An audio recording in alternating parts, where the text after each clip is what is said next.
Scary Movie, aka Scream, written by Kevin Williamson. Rewrite July 31st, 1995.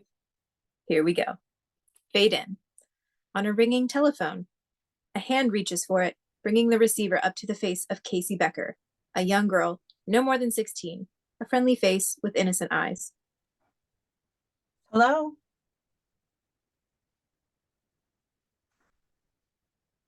Hello? Anthony, man. this is you. Can you not hear me? No. No. Oh, sorry. How about now? Yes. Hello. Silence. Who is this? Who are you trying to reach? What number is this? What number are you trying to reach? I don't know. I think you have the wrong number. Do I? It happens. Take it easy. Click. She hangs up the phone. The camera pulls back to reveal Casey in a living room. Alone. She moves from the living room to the kitchen. It's a nice house. Affluent. The phone rings again. Casey grabs the portable. Hello? I'm sorry. I guess I dialed the wrong number. So why did you dial it again? To apologize. You're forgiven. Bye now. Wait. Don't hang up. Casey stands in front of the sliding glass door. It's pitch black outside. What? I want to talk to you for a second. They've got 900 numbers for that. See ya. Click. Casey hangs up, a grin on her face. Exterior of Casey's house, night. A big country home with a huge sprawling lawn full of big oak trees. It sits alone with no neighbors in sight. The phone rings again. Popcorn sizzles in a pot on the stove. Casey covers it with a lid, reaching for the portable phone. Hello? Why don't you want to talk to me? Who is this? You tell me your name, I'll tell you mine. I don't think so. Oh, what's that noise? Casey smiles, playing along innocently. Popcorn? You're making popcorn. Uh-huh. I only eat popcorn at the movies. I'm getting ready to watch a video. Really? What? Just some scary movie. Do you like scary movies? Uh-huh. What's your favorite scary movie? He's flirting with her. Casey moves away from the stove and takes a seat at the kitchen counter, directly in front of the glass door. I don't know. You have to have a favorite. She thinks for a second. Halloween. You know, the one with the guy with the white mask who just sort of walks around and stalks the babysitters. What's yours? Guess. Nightmare on Elm Street. Is that the one where the guy had knives for fingers? Yeah, Freddy Krueger. Freddy, that's right. I liked that movie. It was scary. First one was, but the rest sucked. So, you got a boyfriend? Why? You want to ask me out? Maybe. Do you have a boyfriend? No. You never told me your name. Casey smiles, twirling her hair. Why do you want to know my name? Because I want to know who I'm looking at. Casey spins around like lightning, facing the glass door. What did you say? I want to know who I'm talking to. That's not what you said. What do you think I said? Casey clicks on the outside light. A floodlight illuminates the backyard. Her eyes survey the grounds, but it's empty. No one's there. She turns the lights out. On the stove, the popcorn pops. I have to go now. Wait, I thought we were going to go out. No, I don't think so. Don't hang up on me. Gotta go. Don't. Click. Casey hangs up. She checks the glass door, making sure it's locked, and then moves to the stove as the phone rings. She slides the popcorn from the stove, reaching for the phone. Yes? I told you not to hang up on me. What do you want? To talk. Dial someone else, okay? You getting scared? No. Bored. Click. She hangs up. The phone rings again. She grabs it. Listen, asshole. No, you listen, you little bitch. If you hang up on me again, I'll gut you like a fish. Understand? Total silence. He's gotten her full attention. Is this some kind of joke? Game, really. Casey eyes the glass doors, then looks up the hallway to the front door, moving to it. It's unlocked. She bolts it. I'm 2 seconds from calling the police. They'd never make it in time. Casey moves her face flush against the door, her eye looking through the peephole. A distorted view of the front porch. It is empty. She relaxes a bit, relieved. What do you want? To see what your insides look like. Casey's jaw drops as total fear storms her face. She hangs up the phone, throwing it down on the side table when the doorbell chimes. Casey leaps out of her skin. She turns to the door as it chimes again. Who's there? Another chime. She moves to it. Who's there? No answer. Fuck this. It's time for the police. She goes for the portable phone. Just as she picks it up, it rings. Casey almost drops it, losing her breath. She brings it to her ear with trembling hands, saying nothing, listening, waiting. A long silence. And then, You should never say who's there. Don't you watch scary movies? It's a death wish. Casey clutches the wall, nearly collapsing. She tries her damnedest to hang tough. Look, enough is enough. You've had your fun now. You better leave me alone or else. Or else what? Close on her face, her mind thinking, calculating. My boyfriend will be here any second, and he'll be pissed when I tell him. I thought you didn't have a boyfriend. Busted. She holds steady. I lied. I do have a boyfriend, and he'll be here any second, and your ass better be gone. Sure. I swear it. He's big, and he plays football, and he will beat the shit out of you. I'm getting scared. I'm telling the truth. I lied before. Oh, I believe you. So you better leave. His name wouldn't be Steve, would it? Silence. Casey buckles at the knees, losing it. How do you know his name? Go to the back door. Turn on the porch light again. Casey, terrified, forces herself to move, staggering to the kitchen, to the glass doors. Her shaky hand finds the light switch. She hits it. The backyard is lit. Sitting in a lawn chair in the middle of the backyard is a big linebacker of a guy, her boyfriend, Steve. Tied and gagged, he's been roughed up, but he's alive. Clothes on his eyes, wide in fear, staring at his girlfriend, pleading with her. Oh, God. Casey screams. Her hand moves to the lock on the door. Do that if I were you. Terror rides Casey's face. She's petrified. Who are you? Where are you? Guess. Her eyes search the yard, combing bushes, trees. He could be anywhere. Anywhere. Please don't hurt him. That all depends on you. Why are you doing this? Tears find their way, streaming down Casey's face. I want to play a game. No. Then he dies right now. No. Which is it? A long silence. Casey touches the glass, staring at Steve. This big jock of a guy is crying too. What kind of game? Turn off the light. Her hand goes to the switch. Steve tugs and pulls at his straps as if begging her, his face sweat and tears. Click. He disappears in the darkness. Casey moves away from the glass, back towards the living room, unbelieving, horrified. Here's how we play. I ask a question. If you get it right, Steve lives. 3 curtainless windows line one wall. Casey crouches down behind the couch, ripping a lamp cord from its socket, darkening the room. Her body quivers. Please don't do this. Come on, it'll be fun. No, please. It's an easy category. Movie trivia. Please. I'll even give you a warm-up question. Don't do this. I can't.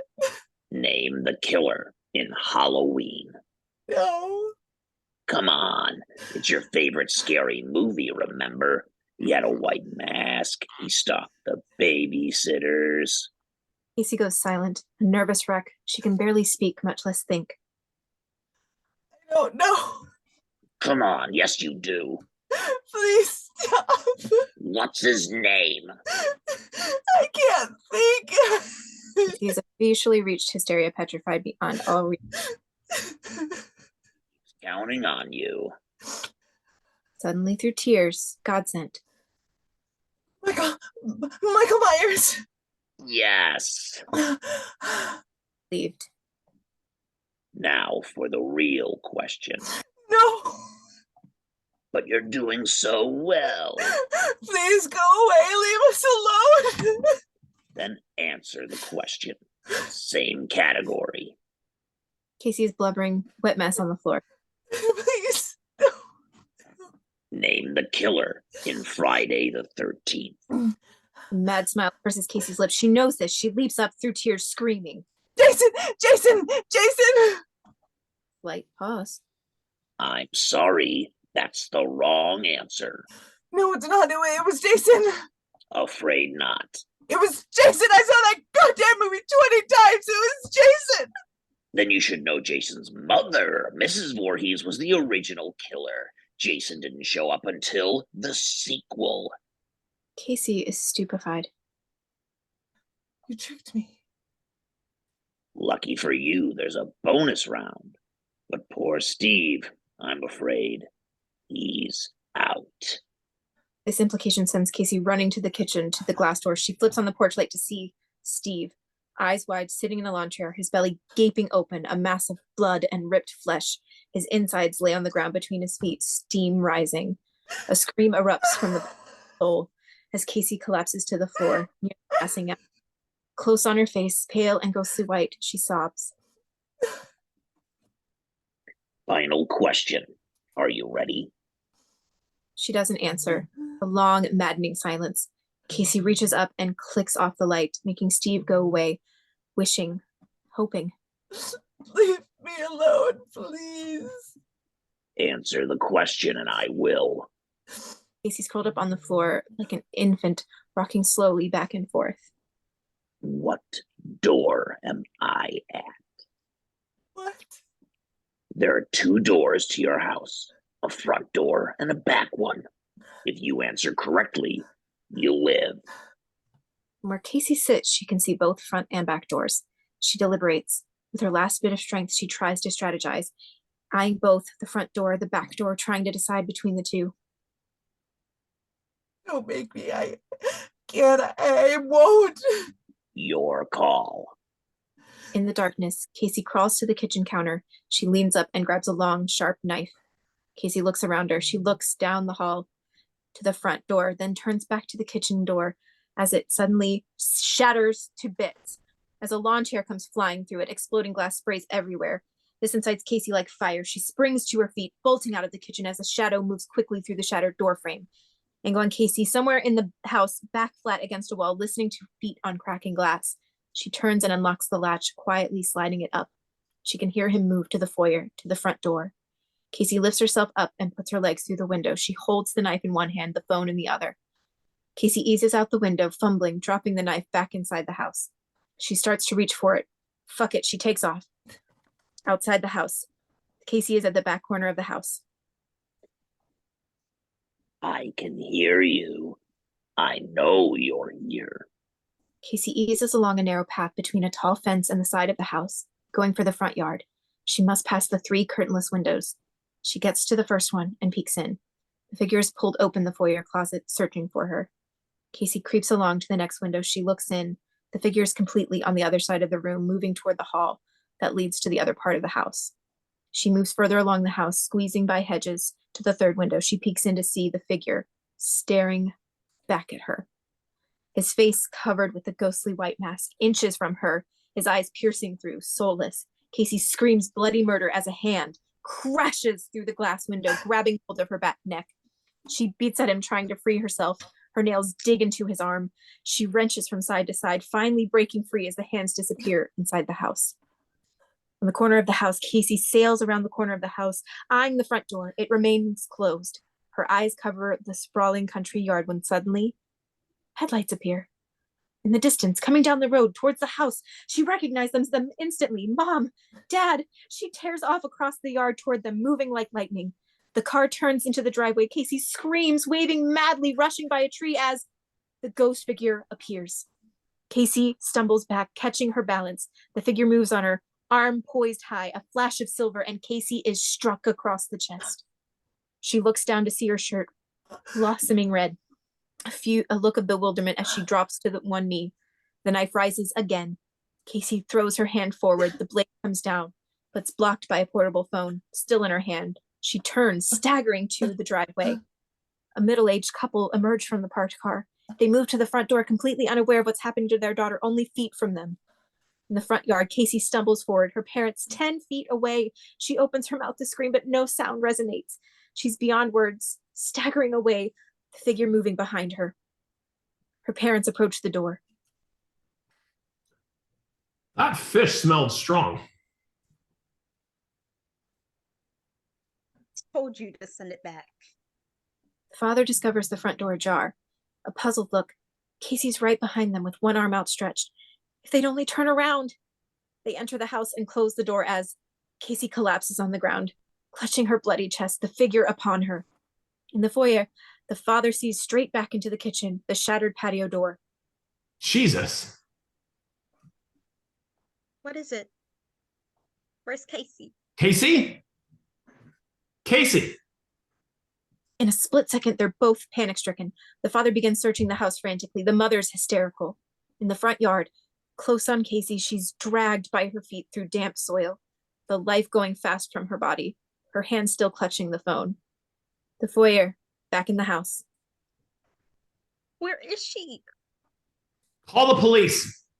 The mother moves to the phone in the foyer, picks it up. There's no dial tone. She jiggles. Casey! Casey, where are you, honey? Call the police, damn it! Phone's dead. Then, the softest, faintest voice is heard. Mom. God. The slightest breath, a whimpering almost from the receiver. Help me. God, I can hear. Where's my baby? The husband returns to the foyer, finding his wife clinging to the phone. Where is she? I can hear her. Oh, mother of God, I can hear her. Father turns to the living room. Casey! Not my daughter. Not my. Husband grabs hold of his wife. Get in the car and drive down to the Mackenzies. The mother throws the front door open and rushes out. The father moves through the house when a scream echoes out, that of his wife. He tears off for the front door. At the front door, he rushes out the door to find his wife on her knees, bent over, retching. His eyes move beyond to a tree in the front yard. His stomach fails him. His dinner rises as he bears witness to the single horrifying sight he'll ever see. That of his only daughter, as she hangs from a big oak tree, strung up, very much dead, her stomach ripped out. Blackout. Main titles fade in. Interior bedroom of the same night. A teenage girl's room, neat and pinkish. On the bed amongst age-old stuffed animals lie open school books. The camera pans to a desk against the wall where Sydney Prescott, a young girl of 17, sits, her face glued to the computer monitor in front of her. Her face, sharp and clever with deep, lonely eyes. She's comfortable in a plain flannel nightgown. Her hands are at work, typing feverishly when suddenly, crash! Boom! A noise behind her. She turns abruptly, eyeing an open window across the room. A scratching sound. She stands and moves toward it. At the window, Sydney sticks her head out the window. The late night wind hits her face as a shadow appears just to the left of her. A hand reaches out, grabs her, and suddenly a figure is on top of her. Sid screams, pulling away from the figure, breaking free, falling back onto the floor. Hey, it's just me. Sid looks up to see Billy Loomis, a young, strapping boy of 17, handsome and alluring, a star quarterback, class president type of guy. He sports a smile that could last for days. Billy, what the? I'm sorry, don't hate me. What are you doing here? You sleep in that? Billy pulls himself through the window. My dad's in the other room. I'll only stay a sec. Suddenly, the bedroom door bursts open. The doorknob catches on the open closet door behind it, jamming it, holding it in place. What's going on in there? Billy quickly rolls out of sight behind the bed. Sydney unjams the door to reveal Mr. Prescott. Late 40s, a severe presence, a distracted man, nervous and preoccupied. Are you okay? Can you knock? I heard screaming. No, you didn't. No? Oh well, I'm hitting the sack. My flight leaves first thing in the morning. Now the expo runs all weekend and I won't be back till Sunday. There's cash on the table and I'll be staying at the Raleigh Hilton. Out at the airport? So call if you need me. Got it. He gives the bedroom a quick once over. I could have swore I heard screaming. Suddenly, Sydney distracts him, giving him a peck on the cheek. Have a good trip.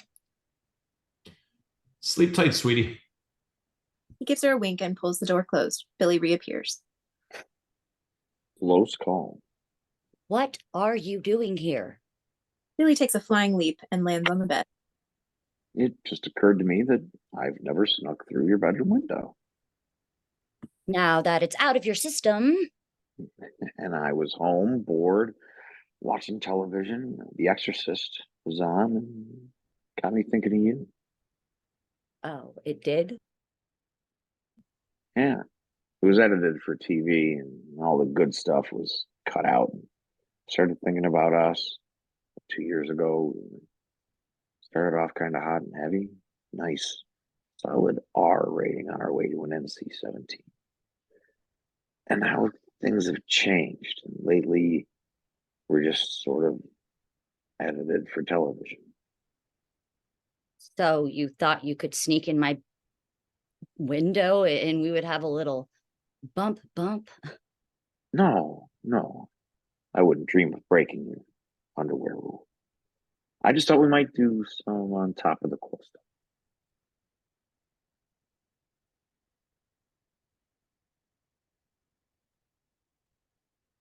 She snuggles up next to him, planting a kiss on his lips, passionate and gentle. He, however, responds like a shark, moving on top of her, his hands everywhere as he presses into her. Sydney breaks away. Time to go, stud bucket. Billy sits See up. what you do. Heart isn't racing, it's pounding. You see what you do to me? Sweat has popped out all over his forehead, his breathing heavy. You know what my dad will do to you. I'm going. He moves to the window. She follows, motioning to his wound. I appreciate the romantic gesture. She gives him a kiss goodnight, sweet and simple. Hey, what about the sex stuff? I'm not trying to rush you. I was only half serious. She kisses him again as he eases through the window. Would you settle for a PG-13 relationship? What's that? She pulls her flannel gown open for a split second, flashing her left breast. His mouth drops open, surprise, shock. Their eyes meet. They share a smile. Get out of here. Cut to interior of Sydney's bedroom, early morning. Close on Sydney, snuggling her pillow, sleeping peacefully when the radio alarm blasts from the night table loud enough to wake the dead. Sydney bolts up. Found brutally murdered. Click. Sydney, quick with the reflexes, shuts it off instantly. A car trunk slams shut outside. Sydney pulls herself out of bed and leans to the window just in time to see her dad jumping in his car. She half waves down at him, but he doesn't see her. He's as good as gone, pulling out of the driveway and disappearing down the road. A moment as Sydney stands at the window, staring out after him. Exterior school, morning. Close on a sign. Bayborough High School, home of the Fighting Bulldogs. The camera pulls back to reveal a picture-perfect small-town school. Old and charming. Students come and go, moving about. Nothing unusual except for the 6 police cars, 4 news vans, flashing cameras, and crowds of looky-loos gathered just off campus. Exterior sidewalk. Sydney approaches the school, seeing the commotion. 4 different reporters stand in front of 4 different cameras, giving 4 different news reports. She moves past a policeman standing guard. For interest peak, she stops at the first reporter, who is Gail Weathers, 30s. Her smart face is overshadowed by a flashy smile and a massive name of chemically enhanced hair. The small town of Bayboro, North Carolina, was devastated last night when 2 young teenagers were found brutally butchered. Authorities have yet to issue a statement, but our sources tell us that no arrest has been made, and the murderer could strike again.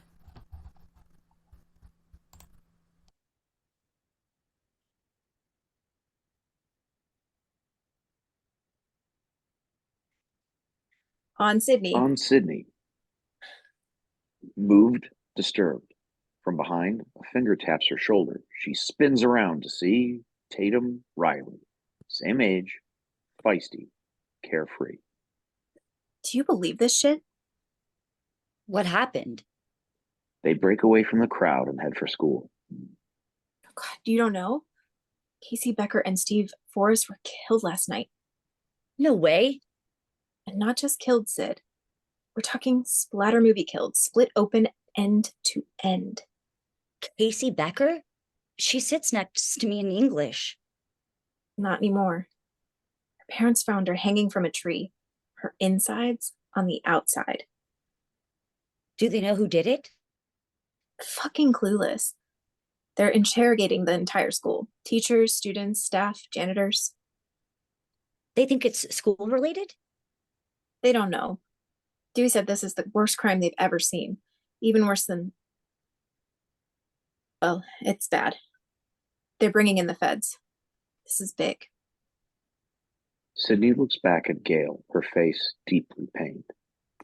Interior classroom, later. A frumpy old woman, Mrs. Tate, faces her class, her hands clasped together, a tragic look upon her face.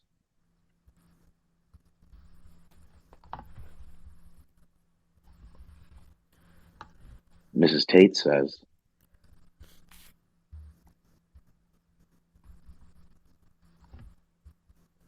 A terrible tragedy, an unbearable loss. It's days like today we need prayer in school. Sydney sits near the rear of the room. The desk in front of her sits vacant. Sydney can't take her eyes off of it. The door opens and a student enters with a slip of paper. He hands it to Mrs. Tate.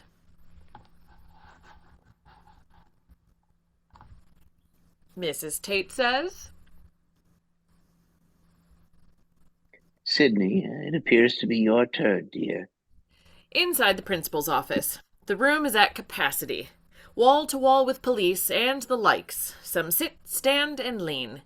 Sheriff Burke, a round man in his 50s, wipes the stress from his face. Who's up next?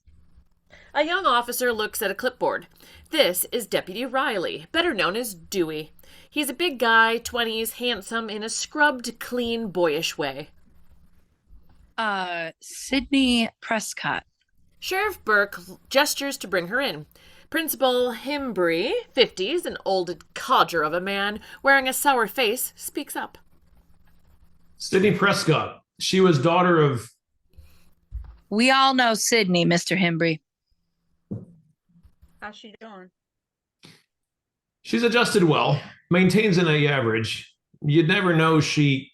Himbry stops short, seeing Sydney in the doorway. He rises and seats her. Hi, Sydney. Sheriff Burke. Dewey? Dewey shakes his head seriously. I'm Deputy Riley today, Sid. How is everything? Good. And your dad? How's he doing? We're fine. Thanks. We'll be brief, Sydney. The police have a few questions they'd like to ask you. Sydney eyes them all nervously. Outside the school courtyard later, students sit at outdoor tables eating lunch. Crowded at one table is the gang. This consists of Sydney and Billy and Tatum. Next to Tatum sits her boyfriend, Stuart, with his arm draped around across her back. He's a Billy wannabe. Almost the jock, almost handsome, almost cool. He tries way too hard. Across the table is the fifth wheel, Randy, a tall and gangly kid with no such Billy-like aspirations, a witty jokester who elevates geek to coolness. Hunt? Why would they ask if you like to hunt? I don't know. They just did. Their bodies were gutted. Sydney flinches. Thanks, Randy. They didn't ask me if I like to hunt. Because there's no way a girl could have killed them. That is so sexist. The killer could have easily been female. Basic instinct. That was a nice pick. Not exactly the same. Yeah, Casey and Steve were completely hollowed out. Takes a man to do something like that. Or a man's mentality. How do you gut someone? All eyes turn to Sydney, a serious silence, and then You take a knife and slit from the groin to the sternum. Sydney shivers down to her soul. The whole table rolls their eyes at Stu. What? She asked. It's called tact, you fuck rag. Sorry. Remember in Jaws when they caught the wrong shark at first and Richard Dreyfuss cut it open to look for body parts and all they found was license plate and all this white milky goo? Stu leans over and socks Randy in the arm. You heard Billy? Shut the fuck up. Hey, Stu, didn't you used to date Casey? Stu's taken aback, a little off guard. For about 2 seconds. Before she dumped him for Steve? Tatum turns to Stu, surprised. I thought you dumped her for me. I did. He's full of shit. And are the police aware you dated the victim? What are you saying? That I killed her or something? It would certainly improve your high school Q. Stu was with me last night. Ooh. Before or after he sliced it nice? Fuck you, nutcase. Where were you last night? Working. Thank you. I thought Blockbuster fired you. Twice. I didn't kill anybody. No one's saying you did. Besides, takes a man to do something like that. I'm gonna gut your ass in a second. Did you put her liver in the mailbox? I hear they found her liver in the mailbox. Randy, you goonfuck. I'm eating here. Stu nibbles at Tatum's neck. Yeah, Randy, she's getting mad. I think you better leave her alone. Stu cracks up at his own joke. The others just moan. Sydney's about to crawl out of her skin, trying hard to ignore it all. Outside Sydney's house later, a huge 2-story country home with a spacious lawn. A yellow school bus stops in front of the house and Sydney steps off. The house looks big and lonely as Sydney moves up the walk to the front door. Inside the bedroom later, Sydney's on the telephone.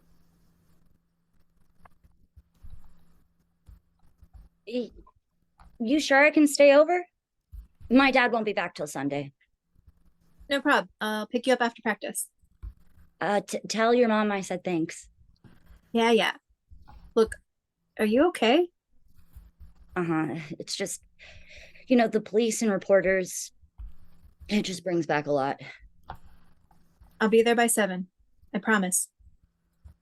Thanks, Tatum. Later. Sydney hangs up. She takes a seat at her computer and boots it up. She sits in front of it staring at the blue screen, her own reflection staring back. Inside the living room later, Sydney comes down the stairs, her arms carrying a change of clothes, toothbrush, makeup. She opens the hall closet and pulls a small overnight bag from the top shelf. Moving into the living room, she loads it up, plopping down on the sofa, hitting the TV remote. Close on the screen, a news reporter fades in. The entire nation was shocked today by the teen murders in North Carolina. Sydney switches channels. The State Bureau of Investigation has joined forces with local authorities to help catch what the governor has called the most heinous. The channel switches again. Gail Weathers appears, standing in front of the school, her white teeth gleaming. This is not the first time the small town of Bayboro has endured such tragedy. Only a year ago, Maureen Prescott, wife and mother, was found raped and murdered. An old black and white snapshot fills the screen. A woman, beautiful and familiar. Close on Sydney, eyes frozen, mesmerized by the image. Suddenly, she clicks the TV off. Her eyes go to the clock on the end table, 5:45 p.m. Her eyes then move to the framed photo next to it. The same black and white photo stares at her, a healthy, vibrant woman, an older version of Sydney. Sydney curls up on the sofa, closing her eyes tight. Inside the living room later, the clock on the end table reads 7:15 p.m. Sydney is fast asleep on the couch. The phone rings. Sydney leaps up and grabs the portable phone. Practice ran late. I'm on my way. It's past 7. Don't worry. Casey and Steve didn't bite the dust until way after 10. I'm not worried. Good. Because I want to swing by Blockbuster and get us a video. I was thinking Tom Cruise and all the right moves. You know, if you pause it just right, you can see his penis. Whatever. Just hurry. Bye. She hangs up the phone. It immediately rings again. Tatum? Sydney. It's him, the voice from before. Hi. Who is this? You tell me. Sydney thinks, trying to place his voice. It sounds a little distorted. I have no idea. Scary night, isn't it? The murders and all. It's like right out of a horror movie.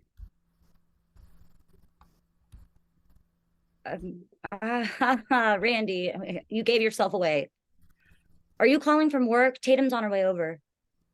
Do you like scary movies, Sydney? I like that thing that you're doing with your voice, Randy. It's sexy. What's your favorite scary movie? Don't start. You know I don't watch that shit. And why is that? Because they're all the same. It's always some stupid killer stalking some big-breasted girl who can't act, who always is running up the stairs when she should be going out the front door. They're ridiculous. A brief silence. Are you alone in the house? That is so unoriginal. You disappoint me, Randy. Maybe that's because I'm not Randy. So, who are you? The question isn't who I am. The question is, where am I? So, where are you? Your front porch. This gives her pause. She moves to the window and pulls aside the drapes. Why would you be calling from my front porch? The original part. Angle through the window. She can't quite see all of the porch. Oh, yeah? Well, I call your bluff. Sydney goes to the front door. She unlocks the bolt, unsnags the chain, and pulls the door open, revealing the front porch. Completely empty.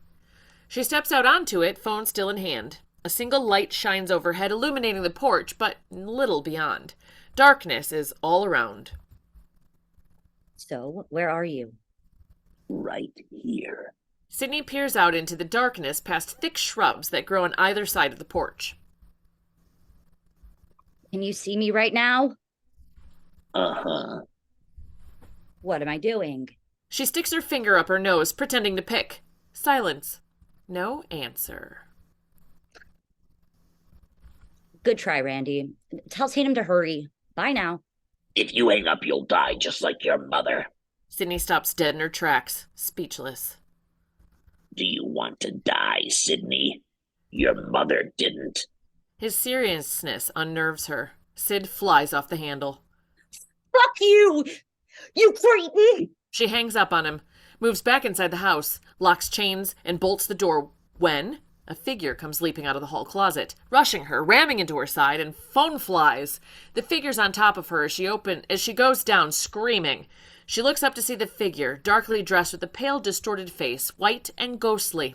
A mask. Her instincts surface and she kicks up with her foot, making contact with his leg. He topples over, coming right at her, his hand finding her neck. Suddenly, a long silver blade appears above her.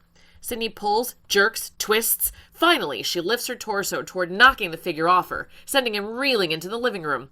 Wasting no time, Sydney leaps to her feet. She moves to the front door, unlocks it, pulls it open. It catches on the chain. Shit!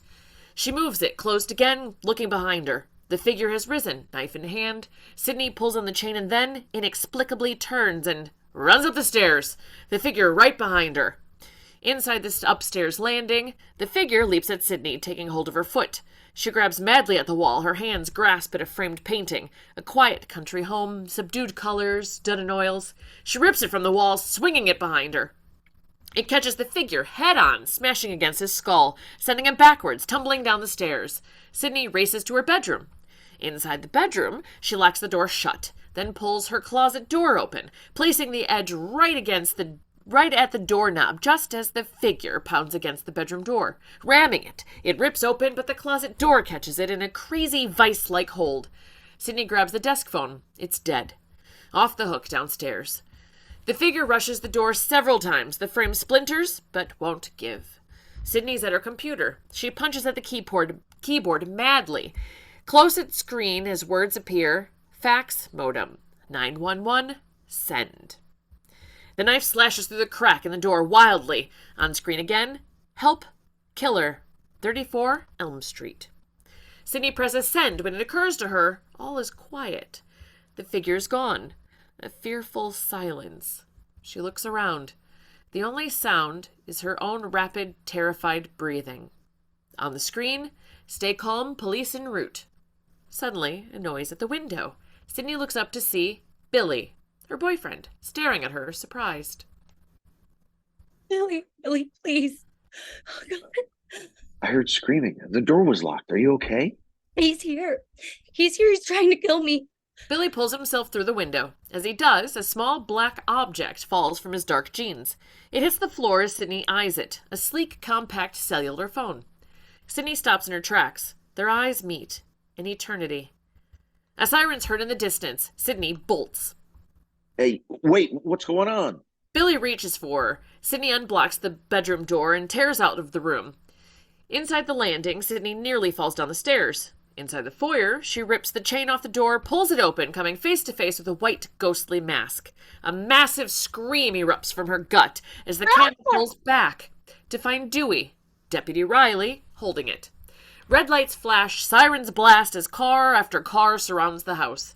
Sydney falls into the safety of Dewey's arms. Outside in the front yard minutes later, the yard is a whirlwind of activity. An ambulance, squad cars, cops everywhere.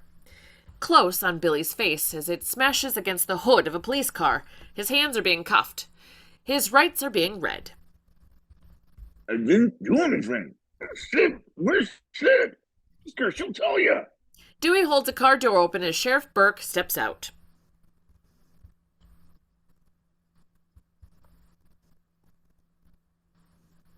Dewey says, with his mic on,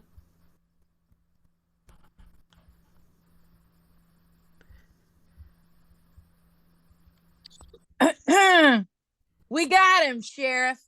Billy Loomis. Think Loomis cared? Oh, Jesus. He's your boyfriend. they approach Billy as he's being placed in a squad car. Sheriff, I didn't do it. Please, call my dad, please. The squad car disappears with Billy as another car comes to a stop in front of the house. Tatum gets out, freaked beyond belief. Then to the sheriff and Dewey as they storm across the yard. I was first to respond. What were you doing out here? Drive-by patrol. How is she? She's tough. Have to be. The shit she's gone through. Across the yard sits Sydney, in the back of an ambulance as paramedics check her out. Sheriff Burke and Riley approach. I'm seeing a lot of you today. She tries to smile, but fails. You gonna be able to come down to the station and talk to us a bit?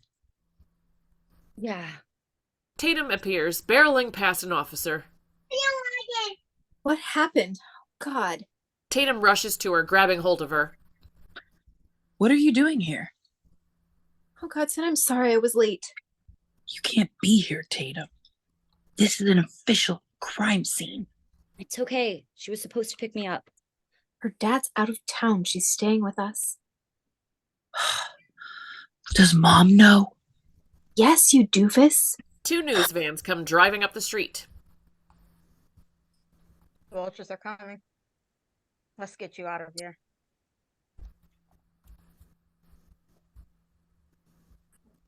Exterior street. A big white news van comes to a stop in front of the house. The side door slides open and Gail Weathers hops out just in time to see Sydney being escorted to a squad car. I'll be damned. Jumping from the driver's seat is Kenny, Gail's cameraman and flunky, an earnest young chap on the chubby side. What? Jesus, the camera! Hurry! But it's too late. Sydney is as good as gone. Gail sees Tatum moving quickly to her car. Excuse me. Tatum looks up to see Gail Weathers rushing her. Was that Sydney Prescott they took away? I don't know. Tatum hops in her car, ignoring her. What happened to her? I'm not talking to you. Tatum's car peels out as Kenny comes running up with his camera. Where'd she go? Gail spins around, flashing her pearly whites. Look, Kenny, I know you're about 50 pounds overweight, but when I say please interrupt that as, move your fat tubble-lard ass now! Gail moves back into the van, leaving Kenny miffed.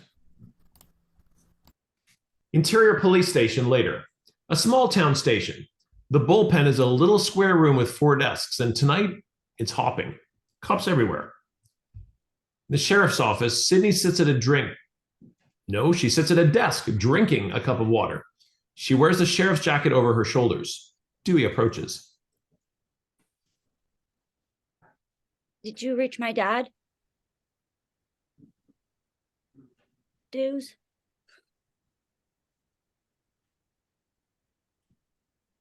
Dewey said. Dewey says, You sure it wasn't the Hilton? At the airport. He's not registered. Could he have gone to another hotel? I don't know. I guess. We'll find him, Sid. Don't worry. in the sheriff's office, Billy sits opposite Sheriff Burke. Next to Billy sits his father, Hank Loomis, an older version of Billy. Doing with a cellular telephone, son. It's my phone. He was just playing around with it. You got some idea of playing around, boy. I didn't call anyone with it. I just took it for fun. Everybody's got one now. Why don't you check the phone bill for Christ's sakes? Call my carrier, Airphone Comp. They'll have records of every number dialed. Thank you, Hank. We're on it. What were you doing out at Sydney's tonight? I just wanted to see her is all. You rode your bike out there? Yes, sir.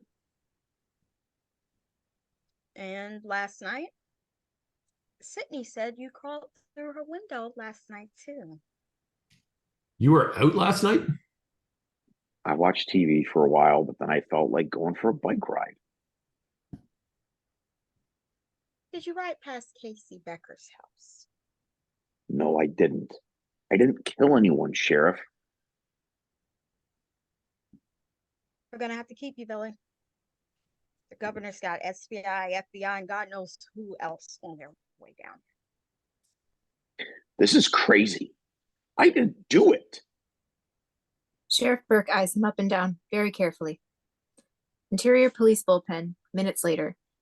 Tatum has joined Sydney. The sheriff's door opens and Billy is led out by a couple uniforms. Burke and Dewey appear in the door, watching Tatum comfort Sydney. Out of earshot.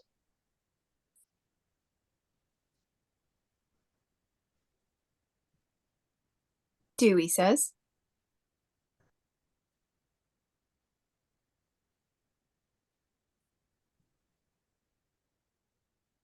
Dewey says, that ghost mask is sold at both Kroger's and Walmart, neither of which keep purchase records. What about the cellular phone bill? They're pulling Loomis's account, but it'll be morning before we see something. You think he did it? 20 years ago, I would have said not a chance, but these kids today, damn if I know. Hey, Dewey, can we go now? Hold up a sec. She's staying with you? We haven't located her dad yet. Damn it, Dewey. What did Mama tell you? When I wear this badge, you treat me like a man of the law. I'm sorry, Deputy Dewey boy, but we're ready to go. Use the back way. Avoid the circus. Exterior police station, side door. The door opens, Sydney, Tatum, Dewey, and a couple of officers exit, avoiding the horde of reporters that can be seen around the corner, awaiting anxiously at the front entrance. I'll get the car. Wait here. Dewey takes off. From the darkness of the alley, Gail Weathers appears with Kenny and his camera. They've been waiting. Hello, Sydney. Sydney spins around to see Gail, standing smiling at her. Sydney's body tightens and her face goes taut. Some night. Are you all right? Their eyes meet in a cold, familiar stare. Sydney says nothing. She's visibly shaking. What happened? She's not answering any questions. Just leave us alone, okay? It's okay, Tatum. She's just doing her job. Right, Gail? Yes, that's right. Dewey in a squad car turns into the alley and pulls up. The other news people have wisened up. They begin to flock the alley.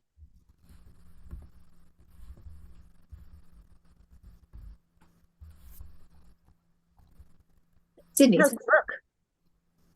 It'll be out later this year. Sydney tries to control herself, squeezing a clenched fist. I'll look for it. I'll send you a copy. In a blurred, unexpected instant, Sydney brings her fist forward, smashing it hard into Gail Weathers' face. The impact sends Gail reeling backwards, knocking into Kenny as they both tumble to the pavement. On Sydney, breathing deep, a sense of satisfaction on her face. Inside Tatum's bedroom later. A spacious bedroom. Typical. Tatum and Sydney lay on the bed. They both wear nightshirts. God, I loved it. I'll send you a copy. Bam! Bitch went down. I'll send you a copy. Bam!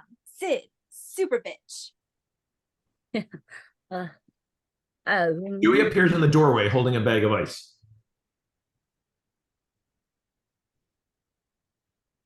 Dewey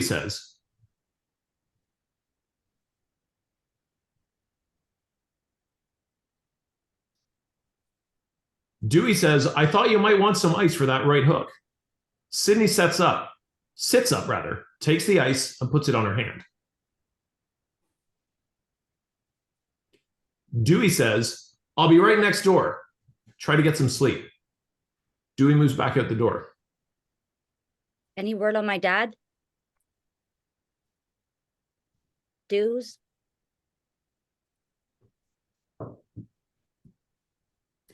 Dewey says, not yet, but we're looking. If you need anything. Yeah. Dewey smiles, pulling the door closed on his way out. Sydney lies back down. Just another sleepover at the Rileys. Just like old times, ain't it? No, nothing like it used to be. Sydney rolls over on her side away from Tatum. A telephone rings somewhere in the house. You really think Billy did it?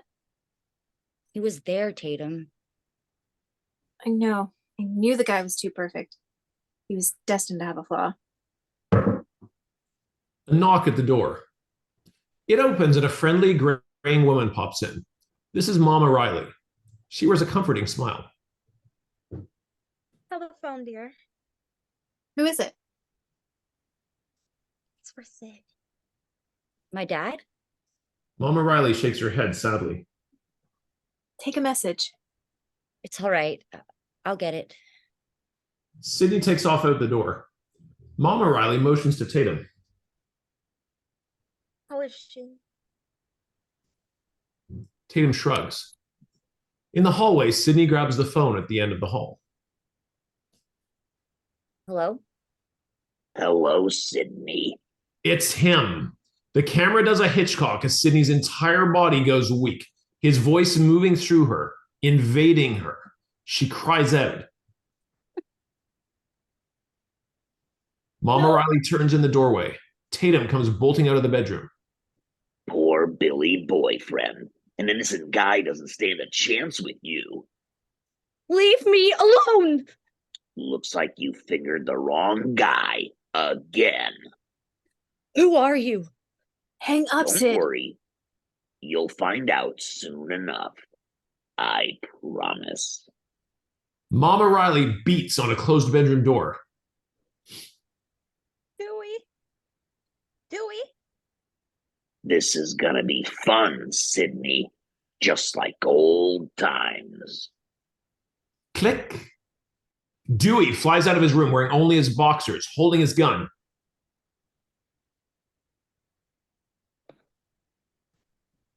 Dewey says, "What? What?" The phone goes dead. Sydney stands frozen. Outside on Baybro Street, it's dawn. The morning sun shines over Baybro Town Square. Cars come to life. Town folks stir as the picture postcard community awakens from a restless sleep. In the kitchen, Sydney and Tatum sit at the kitchen table, dressed and ready for school, as Mama Riley serves up breakfast. A small television sits on the counter, blaring. Dewey, in uniform, stands near the door, talking on the phone.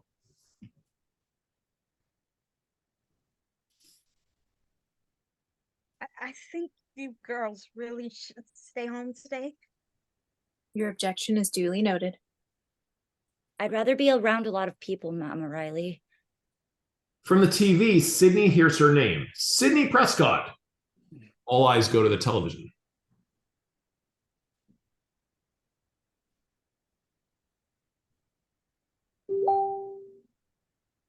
Escaped a Who vicious escaped a vicious attack last night was the daughter of Maureen Prescott, who was brutally killed last year when convicted murderer Cotton Weary. Insert of Cotton Weary in prison fatigues, a once handsome man now haggard and worn.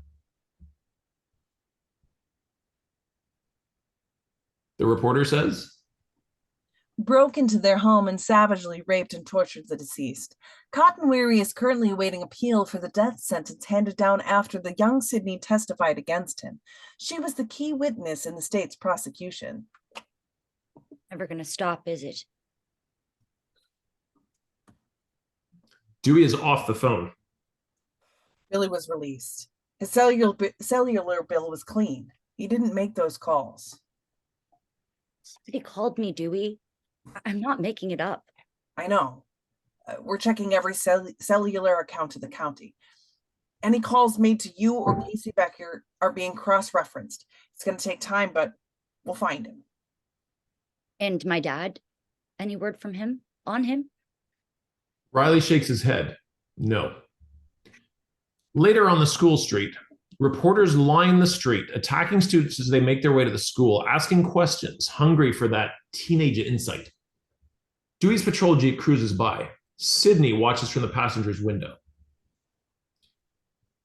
Dewey pulls up in front of the school. Tatum hops out while Sid lingers, suddenly unsure. Dewey takes notice.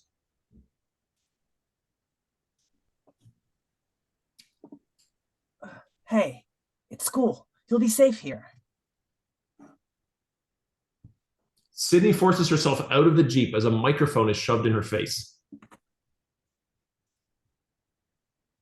Just How does it feel to be almost brutally butchered? Dewey leaps from the car, intercepting the reporter. Leave the girl alone, will ya? She wants to go to school. Sydney eyes the news van that's pulled up behind her. The side door slides open and Gail Weathers steps out. Come on, Sid. just a sec. I need to talk to someone. She heads over to Gail outside the news van. Sydney puts her head down, hiding her face, avoiding other reporters as she makes her way to Gail, who sits in the open door checking her face in a mirror. Makeup tries hard to hide Sydney's handiwork, a swollen black and blue right cheek. Gail spots Sydney immediately and leaps to her feet. Stop right there. Sydney throws her hands up in surrender. I'm not here to fight. Just stay back. I want to talk to you. Kenny, camera. Now. Kenny's head darts out from the van. Off the record. No cameras. Forget it. Sydney contains herself. Please. You owe me. I owe you shit. Gail moves inside the van, but Sydney is relentless. You owe my mother. Your mother's murder was last year's hottest court case. Somebody was gonna write a book about it. And it had to be you with all your lies and bullshit theories? What is your problem? You got what you wanted. Cotton Weary's in jail. They're gonna gas him. A book is not gonna change that. Do you still think he's innocent? Gail's interest is piqued. She eyes Sydney suspiciously. He was convicted in a court of law. Your testimony put him away. It doesn't matter what I think. During the trial, you did all those stories about me. You called me a liar. I think you falsely identified him. Yes. Have you talked to Cotton? Many times. Has his story changed? Not one word. He admits to having sex with your mother, but that's all. He's lying. She wouldn't have touched him. He raped her, then butchered her. Her blood was all over his coat. He was drunk that night. He left his coat at your house after your mother seduced him. I saw him leave wearing it. But couldn't it have been someone else who saw you wearing that coat? The same person who planted it in Cotton's car, framing him? The same person who really killed your mother? A long beat. Sydney considers this for the millionth time. No, Cotton murdered my mother. But there's doubt in her voice. Gail's face lights up. You're not so sure anymore, are you? Sydney clams up. No, it was Cotton. Tatum comes waltzing up. Nice welt. Gail ignores her, zeroing in on Sydney, half realizing The killer is still on the loose, isn't he? These murders are related. Yo, let's rock. Sydney starts to fidget. Sorry I mangled your face. She takes off with Tatum. Gail calls after her. Wait, Sydney, don't go. But Sydney and Tatum have already disappeared in the crowd of students moving across campus. Gail looks to Kenny. Jesus Christ. An innocent man on death row, a killer still on the loose. Kenny, tell me I'm dreaming. You want to go live? Gail's mind races with possibilities. No, not so fast. We have nothing concrete. When did that ever stop you? You can't sit on this. This is huge. If I'm gonna blow this up, I need hard proof. But it's so much easier when we make it up. Not this time. I owe Cotton that much. Hell, even I thought the man was guilty. Outside the school campus, seconds later, Tatum and Sydney make their way across campus. Just relax. You're at school now. No one can get you here. But if it wasn't Billy, it could be anybody. He could be here at school right now. They move up the walk as a figure falls in step behind them, sporting a white ghost mask. Serial killers are smart by definition. They minimize their risk. They plan and pre-calculate everything. Showing up here would be like the most lame brain move he could make. Promised me he'd be back. As easy as the figure appeared, it disappears, falling out of sight, unseen by either of them. I wouldn't put too much stock in a psycho's promise. They move up the front steps toward the main doors of the school as the ghost masked figure reappears, standing at the top of the steps. Sydney sees it first, stopping dead in her tracks. She steps back, spinning around to find a ghost face behind her as well. Both of them approaching, closing in on her. Sydney starts to scream when the two ghosts burst up laughing, tearing off across campus. In front of the school, we catch a reporter doing a live remote. He holds a mask in his hand.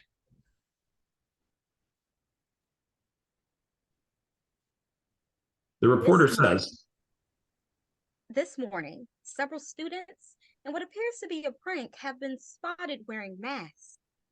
School officials have yet to comment, but this is the same type of mask worn by the killer. In the hallway, minutes later, it's just before the bell. The hallway is congested with students heading to class. Tatum is at her locker with Sydney. This is a mistake. I shouldn't be here. I want you to meet me right here after class, okay? Billy appears in the crowd with Stu tagging behind. Tatum spots him first. Shit, what's he doing here? Oh, I bet he's pissed. Just ignore him. You had good reason to think what you did. Billy and Stu approach. Billy's face is solemn. Hi, Sid. Can we talk a sec? Sydney says nothing. She can barely look at him. Tatum intervenes. You know, if I were accused of carving up two people, I'd take the opportunity to skip school. Hey, go easy, Tatum. He didn't do it. Talk to me, Sid. Suddenly, a scream erupts. All eyes go to a ghost masked student running down the hall, screaming wildly, running amok. Why are they doing this? Are you kidding? This is like Christmas. Billy punches Stu in the side. Oh, You open your mouth and stupidity pours out. sorry. Sydney, clearly upset, takes off down the hall. Billy races off after her. Stay away from her, Billy. Tatum slams her locker shut as the bell rings. Seconds later in the corridor, with first period underway, the halls have cleared. One or two straggling students can be seen rushing to class. Sydney moves quickly down the hall, rounding a corner, running smack into Billy. They collide hard, catching Sydney off guard, scaring the life out of her. She falls backwards, but Billy catches her fall. Jesus, shit. Hey, it's just me. Sydney pulls away from him quickly. Billy feels the slight. What? You don't still think it's me? Sydney catches her breath. No, I don't. It's just, God, Billy, someone was there. Someone tried to kill me. The police say I scared him off. It wasn't me, Sid. I know. He called again last night at Tatum's house. You see, that couldn't have been me. I was in jail. Remember? I'm so sorry. Please understand. Understand what? That I got a girlfriend who would rather accuse me of being a psychopathic killer than touch me? That's not true. Then what is it? Is there somebody else? No.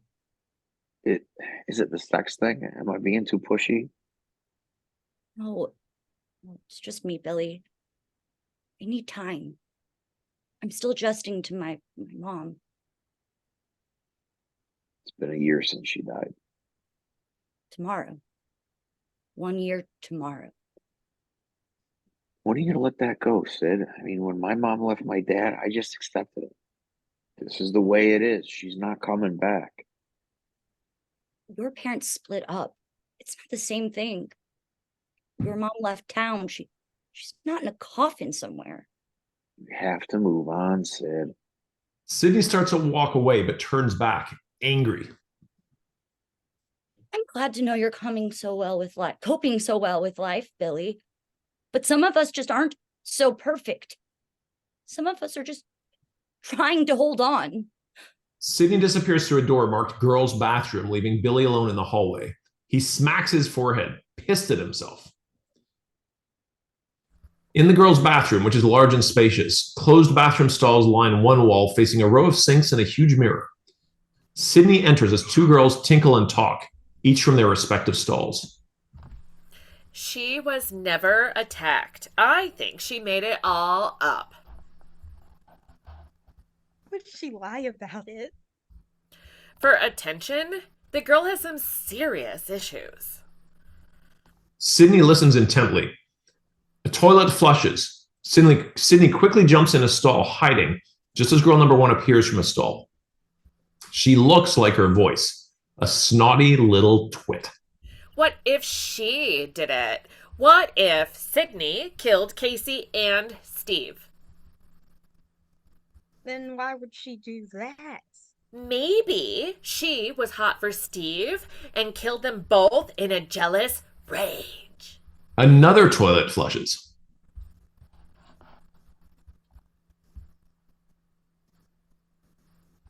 And girl number 2 What says, would Sydney want with Steve? She has her own bubble butt boyfriend, Billy. Maybe she's a slut, just like her mom. inside the stall, Sydney listens, her face weakening. You're evil. Please, it's common knowledge. Her mother was a trollop. Girl number 2 appears from her stall. Another twit. They both stand twittily in front of the mirror, adjusting 2 snotty faces. Cut some slack. She watched her mom get butchered. And it fucked her up royally. Think about it. It makes perfect sense. Her mom's death leaves her distraught and hostile at a cruel and inhumane world. She's disillusioned. Where's God, etc. Completely suicidal, and one day she snaps. She wants to kill herself, but realizes teen suicide is out this year. And homicide's a much healthier therapeutic expression.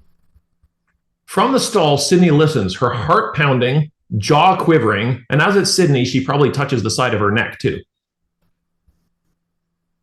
Where do you get this shit? Ricky Lake! The 2 girls exit. Sydney moves out of the stall, catching her reflection in the mirror.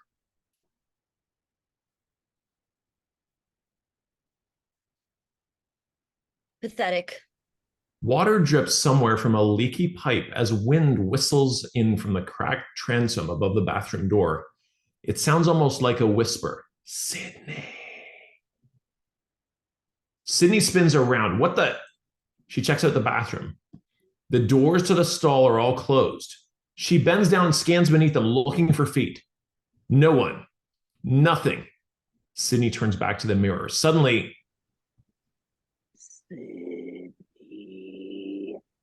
unmistakable this time. The voice strikes Sydney like a nail through the eye. It comes from one of the stalls. She stands, thunderstruck, eyeing the stalls through the mirror. Is someone there? A long, morose silence, and then... It's me, Sydney. Sydney spins around. Fuck, no, he's here.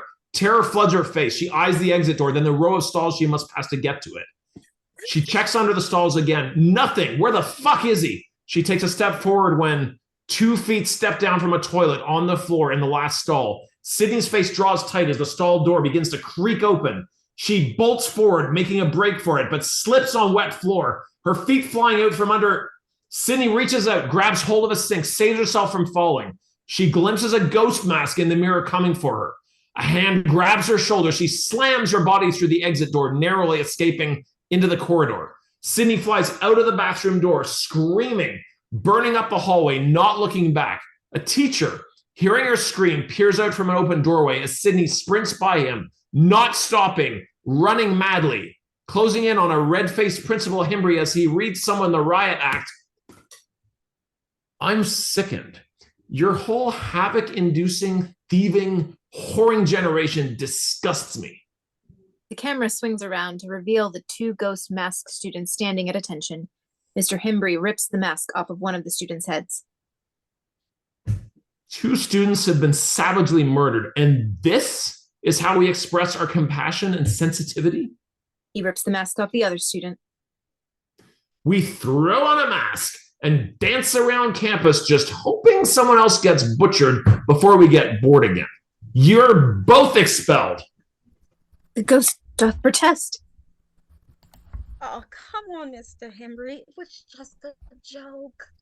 Yeah, that's not fair. A deep-rooted hostility has taken over Mr. Himbry's face. Neither student budges, scared to even breathe. No, it's not fair. Fairness would be to rip your insides out and hang you from a tree so you can be exposed for the desensitized, heartless little shits that you are. Suddenly, the door bursts open and Sydney appears, hysterical. He's here. I saw him. He's here. Mr. Hembry rushes to her, arms outreached. Easy, child. Sydney collapses in his arms. Exterior of school on the street minutes later. Dewey's patrol jeep is parked in front of the school. He stands in the open driver's door talking on the radio.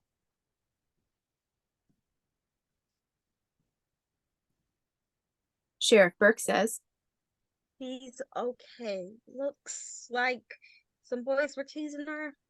Hembry's shutting down the school, though. I want you to take a look around. Yes, sir, Sheriff. Dewey shuts the jeep door and heads for campus when Gail Weathers appears, her fake face aglow.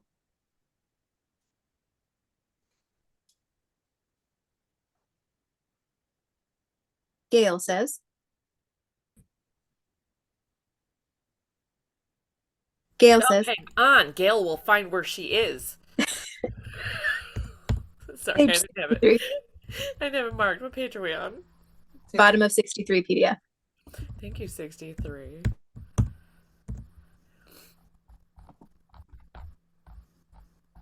Goodness, I didn't have that marked. So sorry. Hi, wait. Camera. Hi, Gail Weathers, field correspondent, Inside Story. I know who you are, ma'am. How's the eye? Productive. So, they're closing down the school? Well, yes, ma'am, for the time being. Dewey heads for the school building. Gail scurries alongside him, flirtatiously. And why is that? Has something happened? You're not supposed to be here, ma'am. I know. I should be in New York covering the Sharon Stone stalker, but who knew? Please, call me Gail. You look awfully young to be a police officer. Dewey's eyes wander down to Gail's long legs, the way her hips move as she walks. He's clearly distracted. I'm 25 years old, ma'am. 25, huh? In a demographic study, I proved to be most popular amongst males 11-24. I just missed you. Of course, you don't look a day over 12, except in the upper torso area. Does the force require that you work out? No, Dewey ma'am. looks away. But because of my boyish good looks, muscle mass has increased my acceptance as a serious police officer. They approach the school's front entrance. Suddenly, Mr. Hembry's voice is amplified through intercoms across campus via the PA system. They stop to listen. Your attention, please. Due to the recent events that have occurred, and until it comes to a resolve, effective immediately, all classes are suspended until further notice. The Bayboro Police Department has also asked me to announce a citywide curfew beginning at 6 o'clock p.m. I repeat. Gail speaks over Mr. Hembry's voice. Boy, you people sure do make a fuss over a serial killer. Serial killer is not really accurate, ma'am. The killer has yet to strike twice. Well, you can hope. We can hope, can't we? We certainly don't have any leads. A ghost mask, a cellular phone, not much there. We're tracking the cellular phone bill. Really? You small town guys are good.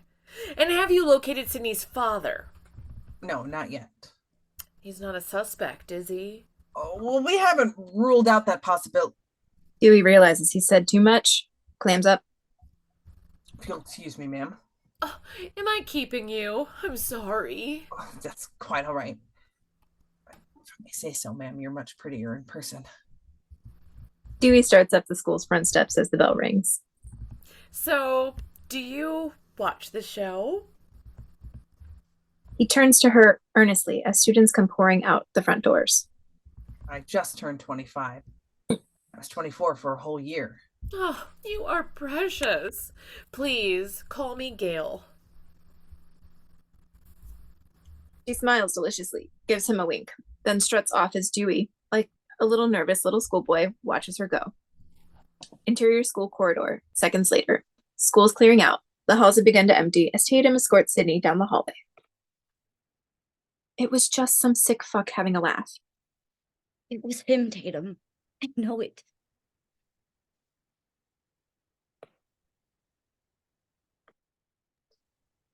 Tatum wants to believe her, but you're not to be alone again. Is that clear? If you pee, I pee. Is this not cool or what? Hey, Sid, what happened?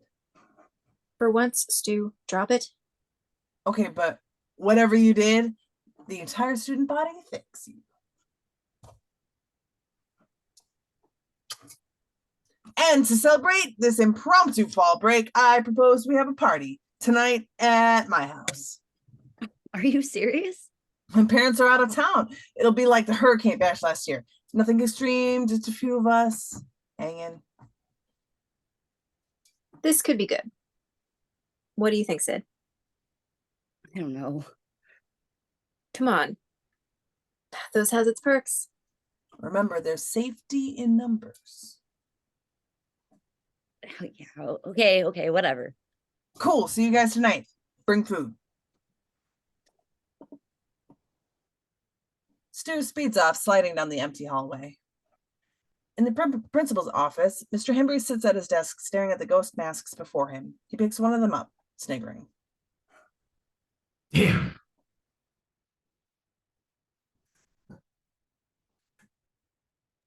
He stands and moves to the closet next to his office door. He pulls it open to reveal a mirror hooked inside the door. He tries the mask on, pulling it over his face, looking in the mirror when a knock at the door stops him. He rips the mask off his head, turns to his office door, and opens it to reveal an empty doorway. He pokes his head into the outer office area and looks around, but no one's there. Yes? Hello?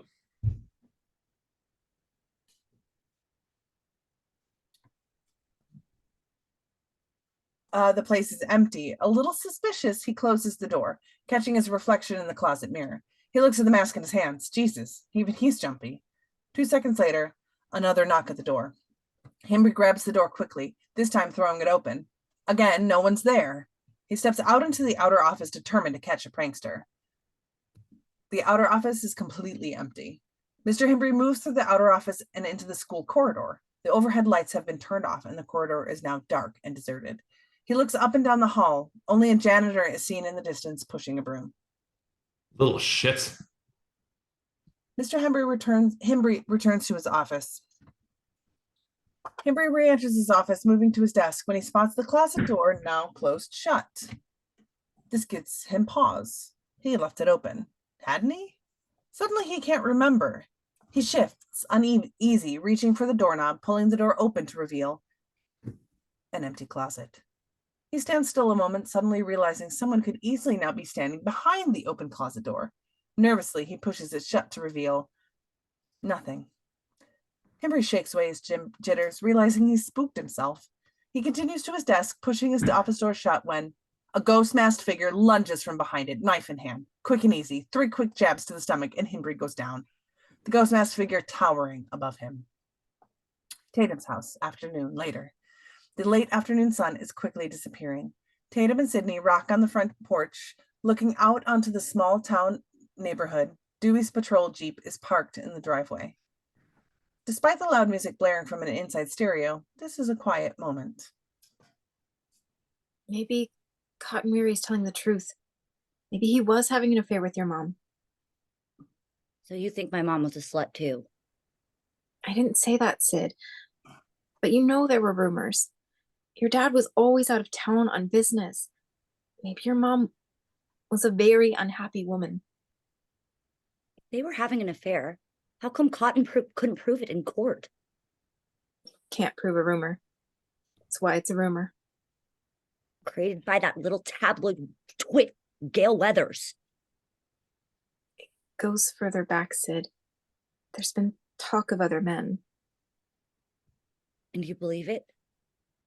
Well, you can only hear that Richard Gere gerbil story so many times before you have to start believing it. A long silence as Sydney agonizes over all of this. She stands up and moves to the edge of the porch and stares out onto the neighborhood. If I was wrong, Cotton, then he's still out there. Don't go there, Sid. You're starting to sound like some Wes Carpenter flick. Don't freak yourself out. We've got a long night ahead of us. You're right. I'm cracking up. Ignore me. Come on. Let's rock.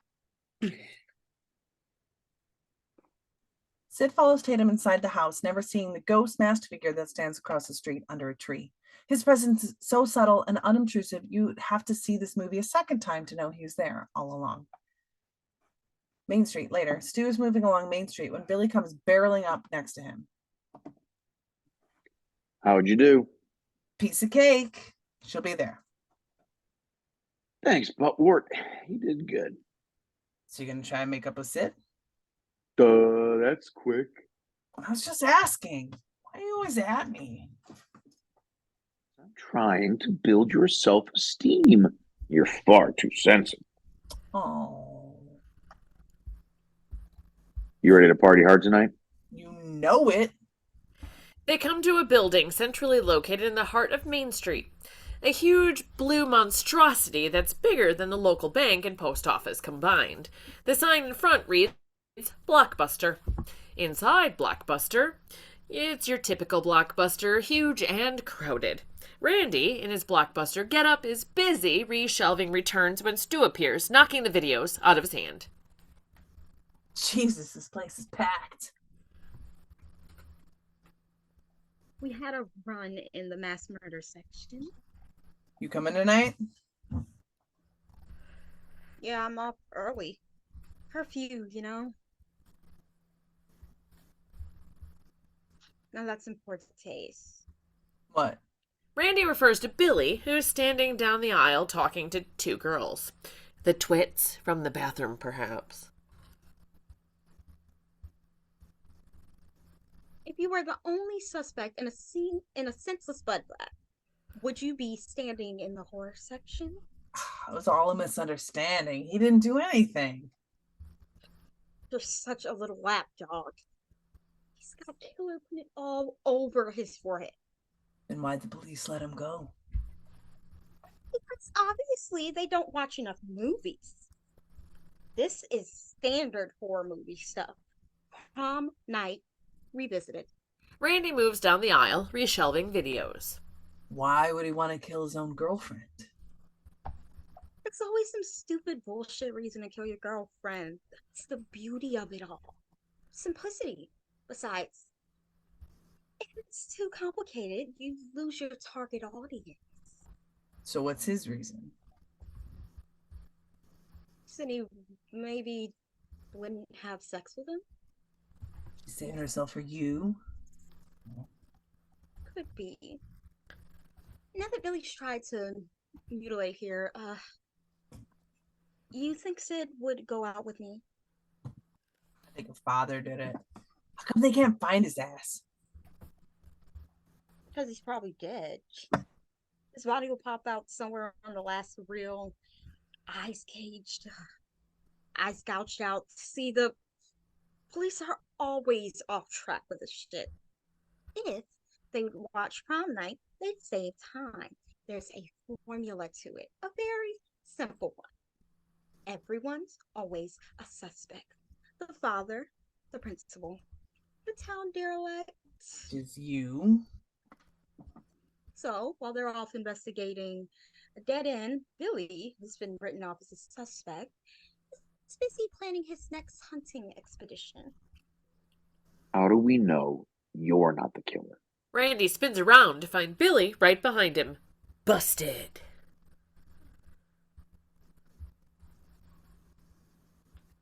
Hi, Billy. Maybe your movie-freaked mind lost its reality button. Randy shrugs, laughing it off. You're absolutely right. I'm the first to admit it. If this were a scary movie, I'd be the prime suspect. And what would be your motive? It's 1995. Motives are incidental.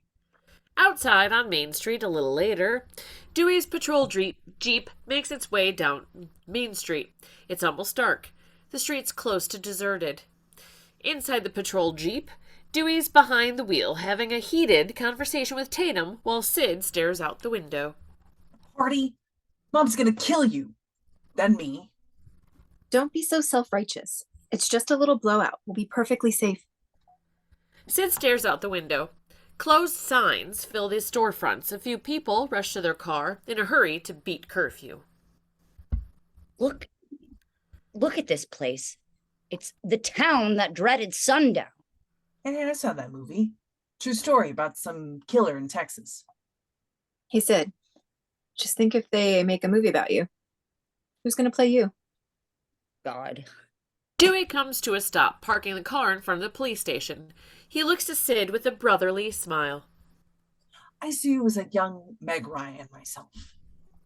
Thanks, Dewey. But with my luck, they'd cast Tori Spelling. Outside the patrol jeep, they pile out of the jeep. Dewey heads for the station. I'll just be a few minutes. Don't go far. The girls take off for the local supermarket that sits across the street. Is Billy going to be there tonight? He better not be. I told Stu to keep his mouth shut. I think we can live without everybody's all-American for one night. They approach the grocery store, small and simple. Sid and Tatum grab a shopping cart from the bin and enter the store, pushing the cart through 2 sliding glass doors. A lone checkout lady behind the counter, big and frumpy, looks up from counting the money.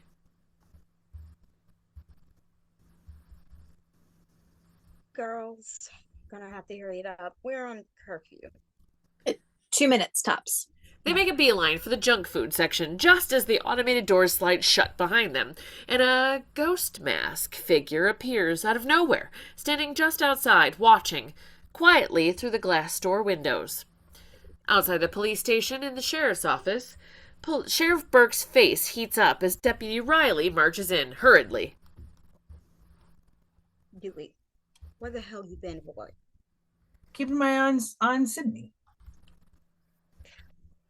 Listen up, Dewey, because it's bad. Real bad.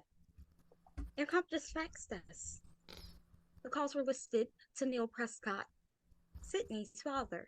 He made the calls with his cellular phone. It's confirmed. Couldn't his cellular number have been cloned? There's more. Guess what tomorrow is? The anniversary of his wife's death. It all fits. He's our man. Have you contacted the Bureau? They believe he's out of state by now. We'll keep roadblocks and curfew in effect through the night. If he's not picked up by morning, we'll do a house to house. You think he could still be in town? He'd have to be crazy. We're sitting. She's with my sister. Should I bring her in? Hold off for now. Just stay close to her. She'll be with her friends over at Stew Makers tonight. Watch her. Don't let on. Just keep your eye out. Yes, sir. Inside the supermarket a few minutes later, Sydney and Tatum push a basket through the junk food section. The store is completely empty. The girls gab freely. Billy's right. I mean, whenever he touches me, I just can't relax. You have a few intimacy issues as a result of your mother's untimely death. It's no big deal. You'll thaw out. But he's been so patient with me, Tatum. With all the sex stuff, how many guys would put up with a girlfriend who's sexually anorexic? Billy and his penis don't deserve you. Sydney grabs some chips and salsa from the shelf. Down the aisle, through the storefront window, the ghost-masked figure still stands watching their every move. Outside the supermarket, Sid pushes the cart out the glass door with Tatum riding it. The ghost-masked figure is nowhere to be found. So, what do you think about when you're having sex? With Stu, there's little time to stop and reflect. But sometimes before, to relax and get in the mood, I think about Grant Goodeve. Sid pushes the cart and Tatum across the street. Wait, who? Grant Goodeve, the oldest brother on 8 is Enough. Remember that show? He was the one who lived off alone. He would come around every now and then with his guitar and sing 8 is enough to fill our lives with love. He had all these brain dead sisters and that idiot brother from Charles and George. God, I was in love with Grant. He was so hot. The show came on every day after school. right during my puberty years. Grant Goodeve was very instrumental in my maturing as a woman. How does that get you in the mood with Stu? During foreplay, I sing the theme song to myself. 8 is enough to fill our lives with love. It's a real turn on. No, no way. Grant wrote the song himself. I'm convinced the lyrics had a secret meaning. 8 is enough. Sid pushes the cart up to Dewey's Jeep. Tatum hops off. What's secret meaning? Like a satanical thing? Watch the show, Sid. His basket is bigger than the one you're pushing. Tatum! Oh, Sydney. What? A guy can talk tits till he's dead, but the minute you mention an 8-inch weenie, watch out. Sydney stops just short of a laugh. Tatum pulls the back Jeep door, loading the groceries in. Behind her, the ghost-masked figure appears, just out of their sight, behind the Jeep's open back door. There's that sense of humor. I knew it still existed. Sid, let's have some fun tonight. Deal. Sydney moves to the back door and closes it shut, when from behind, Dewey stands. Sid jumps, startled. Oh. You girls ready? Yeah. Looks like I'm your personal bodyguard tonight, Sid. No, Dewey, you'll ruin the whole night. Sorry, police orders. I'll stay out of the way, I promise. Shit. Tatum kicks the shopping cart out of the way blindly. It rolls down the road by itself, gaining speed on a decline, running smack into the ghost-masked figure, who stops the cart cold with one hand. Outside on the country road at night, Dewey's Jeep makes its way down a long, winding road. Headlights illuminate the thick woods that line each side. Following behind them at a discreet distance is a huge white news van. Dewey comes to the end of the road. It dead ends at Stu's house, which sits alone in a clearing, big and ominous, with no neighbors in sight. A huge old home just ripe for a night of fun and terror. From the looks of things, the party has already started. Music's blaring, a few kids hang on the porch. Inside the living room, minutes later, a big room with kids sprinkled throughout, smoking, drinking, cutting up. A stereo blasts music while the TV airs around the clock, killer coverage. Tatum and Sid enter with groceries. Various friends greet them. Caterer's here. The girls carry bags through a hallway that opens up onto an enormous kitchen. Stu and some guys are leaning over the sink drinking beer from a funnel. That's mature. Where you guys been? We had to start without you. Outside Stu's house on the road, the news van pulls up and parks unobtrusively on the side of the road a few feet from the front yard. Kenny and Gail move around inside the van. Kenny hovers over a control panel complete with video monitors. What's the plan? Prep the compact. We'll hide it in a window and tape all of tonight's festivities. Kenny picks up a compact video camera the size of his fist. He checks its battery pack. The control board's glitched. You know we can't carry a live picture. What's the delay? About 30 seconds. As long as it records, I don't give a shit. We're not doing a remote. Gail slides open the side door and steps out into the darkness, not seeing the figure that stands behind her. A hand grabs her shoulder. Gail's heart stops as she spins around to find Dewey, smiling, extremely pleased to see her. Evening, man. Deputy, good evening. What brings you out to these parts? You never know when or where a story will break. Not much story here, just a bunch of kids cutting loose. Then what are you doing here? Keeping an eye on things, checking the place out. Mind if I join you? Not at all. Dewey considers for a whole 2 seconds. Already did. Gail leans into the van, grabs the camera from Kenny's hand and throws it in her bag. She gives Kenny a wink. In the kitchen, we close on a microwave. Popcorn pops inside. The camera widens to reveal Sid, Stu, and Tatum moving about the kitchen preparing a junk food feast. Other teens pop in and out. Randy appears amongst them. He carries an armful of videos. Thought we'd make it a blockbuster night. He lets the video splatter across the kitchen counter. Stu and Tatum dive in. I thought everything was checked out. Put him in the foreign section. Sydney peruses the videos.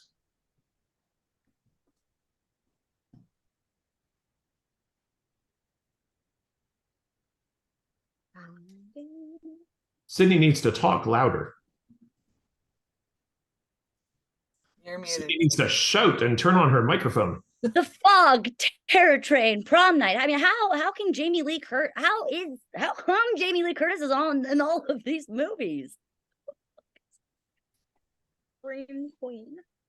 But that set of lungs, she should be. Tits. See? A few minutes later in the living room, the party's going strong. 10, maybe 15 people stand, sit, lean. Some crowd around the floor in front of the television. Randy is taking a vote. Any Evil Deads? Hands go up. How many Hellraisers? Hands go up. There's bickering, various ad libs. The doorbell rings. Stu goes for it. I got it. Tatum, give me a beer. They're in the fridge in the garage. What am I, the beer wench? Hey, guess who's here? It's that chick from Inside Story. They look up the hallway to see Dewey and Gail standing in the foyer. Shit, Dewey. What is she doing? Yeah, the narrator says. Everyone perks up, eyeing Gail. What is she doing here? She's with me. I just wanted to check on things. The guys in the room are drooling over Gail, including Stu. So you did. Now leave and take your media stuff with you. Tatum takes off for the kitchen. Gail has quickly become the focus of the party. All eyes are on her.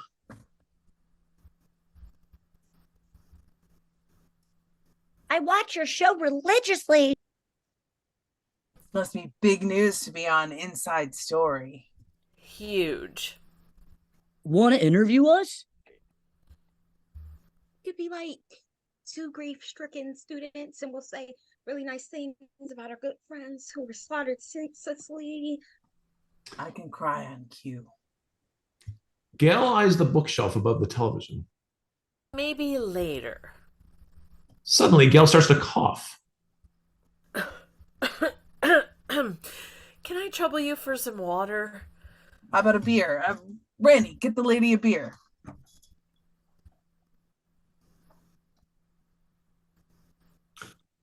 Gail slips the camera from her bag, hits the on switch, and holds it behind her, waiting for the right moment. Back in the foyer. Have they found my father? Not, I'm afraid not. Should I be worried? Not yet. Tatum is alone in the kitchen. She empties popcorn into a bowl, then pulls open the refrigerator, looks quickly, then remembers. She moves through the adjoining laundry room to the garage. The kitchen door opens and light floods the darkened garage. Tatum stands in the doorway, searching for a light switch. She finds a button and hits it. The electric garage door starts to rise. Wrong switch. She hits it again and it closes. She finds another switch. Click. A small light bulb overhead comes on, barely lighting the two-car garage, leaving pockets of shadows along the wall. Tatum spots the refrigerator against a far wall and heads for it, not seeing the kitchen door quietly, slowly closing behind her, sealing her off from the rest of the house. Tatum stumbles to the refrigerator and throws it open. Its light casts a glow across her face. Tatum jumps, spinning around just in time to see a cat escape through a large pet door that's built into the garage door. She smiles at her jumpiness. Tatum loads up with as many beer as her hands will carry and heads back to the kitchen. At the kitchen door, she juggles the beer, reaching for the knob. It's locked. Shit. She kicks it with her foot several times. Hey, shitheads. A moment. No answer. Piss. Tatum leaves over and with her elbow hits the garage button. It begins to rise. She moves towards the rising door, beer in hand. Suddenly, the garage door resets, reversing direction, moving down, closing. What the? Tatum spins around to see a ghost masked figure silhouetted in the dark next to the kitchen door, his hand on the switch. Tatum at once gasps, taken back, but then relaxes. Is that you, Randy? Cute. The figure stares at her blankly.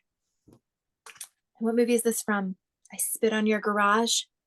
Tatum takes a step towards the figure. Lose the mask. Sydney sees it, she'll flip. The figure shakes his head slowly from side to side. Oh, you want to play psycho killer? The figure slowly nods. Can I be the helpless victim?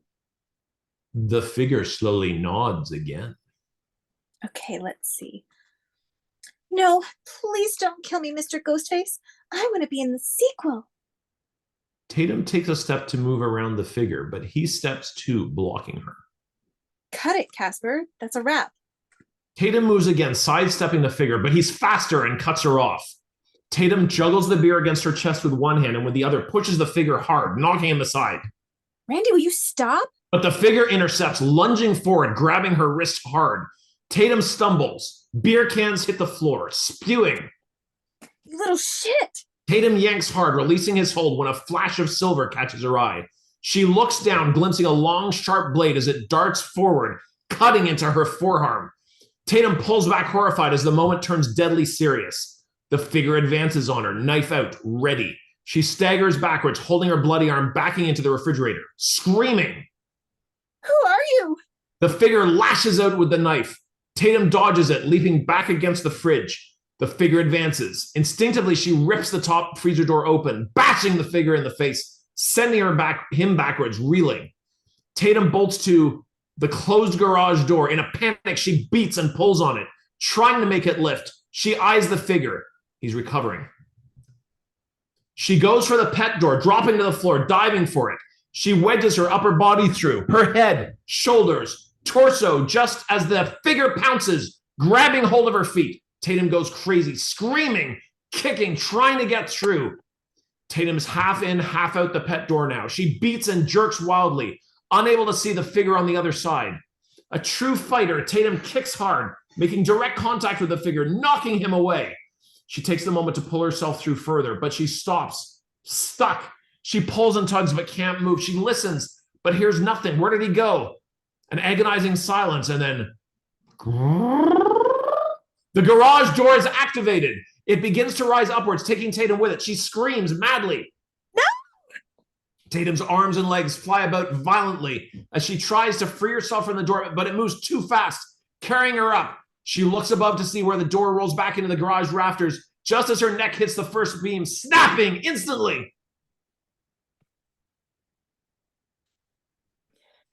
Interior foyer, minutes later.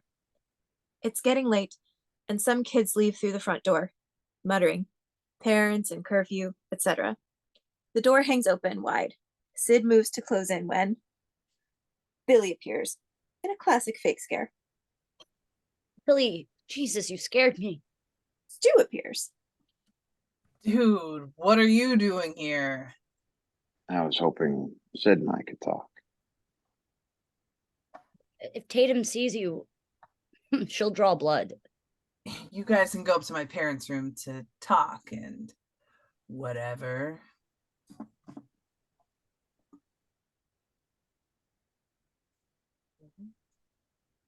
Billy says. What do I think he pros? Billy says, subtleties, dude. Subtleties, dude. Look it up. It's okay. We need to talk. Sid grabs his hand and leads him up to the staircase. Randy appears from the kitchen just in time to see Sid and Billy disappear upstairs.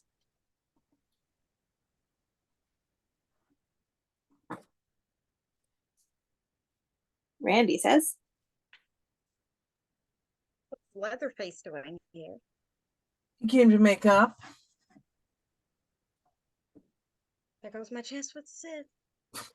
Like you had one. Interior newsstand. Kenny fidgets at the control board. He hits a couple of buttons, bangs the side of the monitor, and a picture emerges. The living room. The camera's positioned just above the television. On screen, the party is in full swing. Several teens sit right in front of the television. Because of the camera's position, they appear to be staring right into the lens. Suddenly, the van's door slides open and Gail pops in. Got a picture. Perfect placement. We can see everything. Tell me, Kenny, has a cheesy tabloid journalist ever won a Pulitzer? Interior bedroom, a large master bedroom with glass doors that lead out onto a balcony. Sid and Billy stare at each other for a long moment. Awkward. So, I'm sorry. I've been a selfish shit, and I'm sorry. no, Billy, I'm the one who's been selfish and self-absorbed with all of my post-traumatic stress. You lost your mom. But you're right. Enough is enough. I can't wallow in the grief process forever, and I can't keep lying to myself about who my mom was. Billy bows his head quietly, knowingly. I think in some weird analytical psychological bullshit way, I'm scared that I'm going to turn out just like her. You know? Like the bad seed or something. Sid. Sydney. Every time I get close to you, I see my mom. You know, it doesn't make any sense. Sure it does. It's like Jodie Foster in Silence of the Lambs, when she kept having flashbacks of her dead father. But this is life. This isn't a movie. Sure is, Sid. It's all a movie. Life's one great big movie. Only you can't pick your genre. Billy moves to her. They embrace tenderly. I just want to let go. I do. Everything's gonna be okay. I promise. Sydney takes the initiative, acting on impulse. Kissing him long and hard, she breaks away passionately, out of breath. Why can't I be in a Meg Ryan movie? Billy nibbles her neck. It's okay. Or even a good porno. What? She stares at him, her eyes sexually charged. You heard me. Are you serious? Yeah. I think so. They smile at each other. Interior living room, minutes later. The camera sits on the bookshelf, lodged between two knickknacks, completely inconspicuous. The camera widens to reveal several teens watching the TV. The horror diehards. Look! Here it comes! Splat!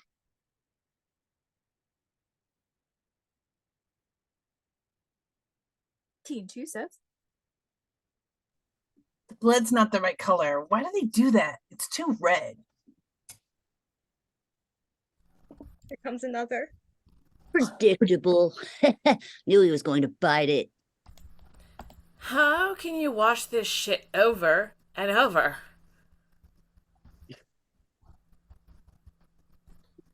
I want to see Jamie Lee's breasts. When are we going to see Jamie Lee's breasts? Still trading places in '83. Jamie Lee was always the virgin in horror movies. She didn't show her tits till she went legit. No way. That's why she always lived. Only virgins can outsmart the killer and big chase scene in the end. Do you know the rules? He finishes his beer. What rules? Randy hits the pause button on the remote and stands in front of the television, explaining. There are certain rules that one must abide by in order to successfully survive a horror movie. For instance, 1, you can never have sex. Boo! The minute you get a little you're as good as gone. Sex always equals death. 2, never drink or do drugs. The sin factor. It's an extension of number 1. And 3, never, ever, ever, under any circumstances, say, "I'll be right back." Want another beer? Yeah. I'll be right back. Oh. There he goes, folks. The dead man. Wave bye-bye. Interior news van. Gail and Kenny watch the monitor. The party is clearing out some.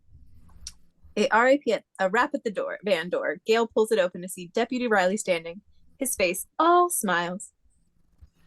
Sheriff just radioed me. I'm gonna check out a possible lead. Thought you might like to join me. What kind of lead? Car was spotted in the bushes a little way up the road. I'd love to.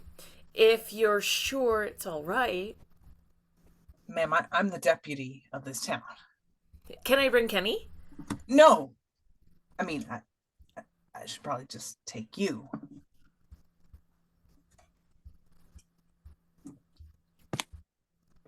Gail steps out of the van, turning back to Kenny. I'll be right back. She slides the van door closed. Exterior on the road. Gail heads for Dewey's patrol jeep. Actually, I thought we could walk. It's not too far. Gail appears skeptical, but smiles anyway. She's genuinely smitten by this young guy. Interior living room. Scary music fills the room. The party is reduced to diehards in front of the television. Look, here comes the obligatory tit shot. Finally! Interior bedroom. Continuous. Billy and Sydney are going at it, passionately. He has his head buried in her neck. 8 is enough to fill our lives with love. Sydney pushes Billy off her as he pulls something towards her head. She fumbles with the clasp of her. Continued. Camera rushes in on her breast. Just as Sid's bra straps slide off her shoulders, Billy moves in on the front of the camera, pulling his jeans off, blocking Sydney from view. Interior living room. Seconds later. Back in the living room, the horror fest continues when the phone rings. Everybody ignores it. It rings again. Finally, Randy grabs the receiver from the side table. Hello? Yeah. Oh, shit. Randy, freaked, drops the phone, finds the TV remote, and pauses the movie. The others protest, "Hey, put it back!" etc. Listen up. They found Principal Henry. They found Principal Henry dead. He was gutted and hung from the goalpost on the football field. This stills the room. Complete silence as the news sinks in. On different faces, a moment of devastation, disbelief, and then... So what are we waiting for? Let's get over there before they pry him down. And in seconds, the room is empty as everyone bolts for the door, hooting and hollering, leaving Randy ear drunk alone in the living room. He returns to the movie. Part. Interior news van minutes later. Kenny is barely watching the monitor. He reaches boredom some time ago. He finds a bag of Cheetos and chows down when he hears screaming from outside. He peers out the window to see the last of the party kids pile into 2 cars and race off down the road. He chews a Cheeto slowly. His interest peaked. Interior bedroom, minutes later. The sex is over. Both Sid and Billy are dressing respectively. That post-sex awkwardness. Sid brushes off her hair as her eyes come to the rest on the telephone and the nightstand. It puzzles her as a stark revelation crosses her face. She turns to Billy, who sits on the floor, putting on his shoes. Who did you call? What? When you're arrested, you're allowed to have one phone call. Who did you call? Call my dad. No, Sheriff Burke called your dad. I saw him. Yeah. And when I called, no one answered. Uh-huh. You don't still think it was me? No, but if it were you, that would have been a very clever way to throw me off track. Using your one phone call to call me so I wouldn't think it was you. Billy stands up. What do I have to do to prove to you that I'm not a killer? Makes a move toward her when, from behind a split instant from the open balcony door comes the ghost figure. Sydney sees the figure immediately, screaming. Billy tries to calm her, oblivious to the advancing ghost.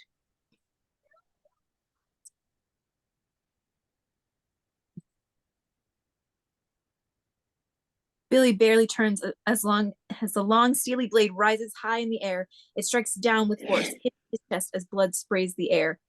On Sydney as red crimson splatters across her face as the knife is thrust in and out of Billy, who tries hard to put up a fight, but it is useless.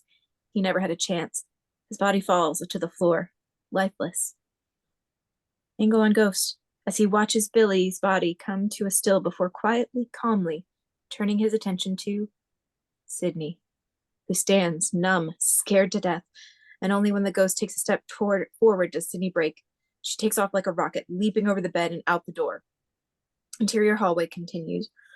Sydney tears out the door and down the hall, coated in Billy's blood. The ghost, as he catches up with her, grabbing hold of her collar, she pulls away from him, her shirt ripping down the back. Her hand finds a doorknob and she goes for it, pulling the door open, moving quickly inside, locking it behind her. Interior dark space continuing.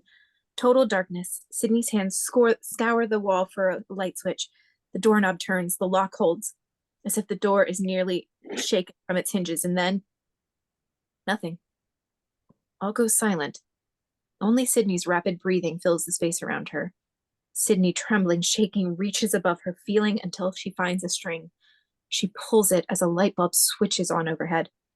She's in a small box of a room. The door is on one side, a small, narrow staircase on the other. She eyes the doorknob, then the staircase, contemplating, but it's an easy decision. There's no fucking way she's going up to the attic. She unlocks the door and pushes on it, but it won't give. She pushes on it again.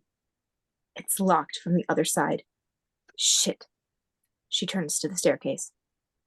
Exterior dark road. A long, deserted country road in the distance. A single flashlight beams ahead, the only light in the black night. Gale and Dewey can be heard. So, is Dewey your real name? White. Dewey was something I got stuck with a long time ago. I like it. It's sexy. Nah, it's just this town's way of not taking me serious. What about Gale Weathers? I sound like a meteorologist. Close in on Gale and Dewey, walking closely side by side flirtatiously. Gale is surprisingly nervous. People treat me like the antichrist of television journalists. I don't think you're so bad. Gale smiles. Are all the local boys as sweet as you? Dewey blushes. He starts to say something when headlights appear behind them. They both spin around as two cars loaded with kids come racing right at them. Dewey grabs Gale and pushes her off the road just as the cars speed by, oblivious to them. Continued. In the ditch, Gale lands face up with Dewey right on top of her. He steals a glance in her eyes before rolling off her. You okay? Something takes Gale's attention. What's that? Dewey looks to where Gale points. He finds the flashlight and aims it into the brush. The tail end of a car is just visible. Looks like a car. Dewey helps her up and they move to it. He shines the flashlight on the plates, but it's already obvious to the camera. This is the same car we last saw Sydney's father driving away in. Shit. It's Neil Prescott's car. Sydney's father? Gotta get back. Jesus, he's here. What the fuck is he doing here? Dewey's panicked. He grabs Gale and they race off down the road. Interior living room. Randy continues to watch TV. He's now sloppy drunk, completely involved in the movie on screen. Scary music swells, filling the room. Oh, Jamie, look behind you. Watch out. Behind you. And if he followed his own advice, he would see the ghost mask figure figure that stands directly behind him, knife poised. Interior news van. Kenny finishes off a soda and crushes the can on his head. He tosses it to the floor when a movement from the monitor catches his eye. On the monitor is Randy, still on the couch, engrossed in the movie, directly behind him, the ghost. Kenny does a double take. No fucking way. He watches as the ghost stands still unmoving, knife raised. Fuck. The ghost takes a silent step forward. Behind you! Look behind you! This kid needs help. Kenny bolts out of his seat and goes to the side door. He slides it open and sticks his head out as a long, sharp blade comes at Kenny, fast and furious, slicing his throat. Kenny falls forward out the door as the ghost masked figure is upon him. The camera pans to the monitor, just in time to see the ghost masked figure turn away from Randy, leaving him unharmed, moving instead out the front door on a 30-second walk to the news van. Interior attic. The attic is long and narrow, cluttered with furniture, boxes, and the likes. Moonlight filters in through a small raised window on the front wall of the house. Sydney moves through the attic, bumping into this, knocking over that. She passes a dusty mirror, jumping at her own reflection. She cringes at her image, drenched in Billy's blood. She stares long and hard, something about the blood, the redness of it. She moves on, determined. She eyes the raised window above her, a way out. She could only reach it. Exterior front yard. Gail and Dewey come running up the drive, frantic. I'll call for backup. I'll get my camera. They split up. The camera follows Gail as she rushes to the news van, throwing open the door. Kenny, camera, quick! The van's empty. Kenny? A car horn goes off. Gail spins around. It comes from the patrol jeep in the driveway. Dewey! She moves across the yard to the jeep. The door hangs open. Dewey is nowhere to be found. Dewey, where are you? A look of pure dread comes over Gail. Interior attic. Sydney has stacked object after object, building a ladder to the window. She climbs to the top, holding onto the window frame. She spots Gail almost immediately. She screams out, looking for the window latch, but there's not one. It doesn't open. Sydney starts beating on it, trying to break it. Exterior front door. Gail, hanging tough, approaches the front door, unable to hear Sydney's screams 3 floors up. Gail reaches for the door just as she hears loud, horrible shrieks from just inside. She backs away. Interior living room. An ear-curdling Jamie Lee Curtis screams blast through the empty living room as the horror movie on the TV comes to its horrifying climax. Randy is now gone. Exterior front yard. Gail races across the yard, putting distance between her and the house. She moves back to the van. Interior attic. Sydney has found an old tennis racket. She swings a solid forehand at the window. The window sprays glass. Suddenly, Sydney moves quickly, lifting herself up over the broken glass and pulling herself through the window frame. Exterior side of house. Sydney wastes no time. She looks for Gail, screaming, but Gail is gone. Sid lowers herself down the ledge, sliding down a sloped portion of the roof onto the master bedroom's balcony. Then she eases herself over the railing and lowers herself, letting herself hang as low as she can. Then she lets go, free-falling the rest of the way. But in a split instant, the ghost appears, grabbing her wrist in midair. Her body hangs, dangling against the side of the house. The ghost begins to lift her, pulling her back onto the balcony. Sydney jerks, pulls, twists, but the hands have her. Hoisting her up, Sydney screams madly, yanking one last time, freeing herself. She drops to the ground, a good 7 feet, landing on her back, hitting hard. She grabs at a pained leg and brings herself upright. Interior news van. Gail is frantic. She starts the engine up and hits the headlights when she discovers she can't see out of the windshield. Gail rubs at the glass. Sure enough, something is on the windshield outside, blocking her sight. Gail hits the wipers as blood smears across the glass. It drips down from above. Gail screams as a hand reaches in through the open window. She looks up to see Randy staring at her madly.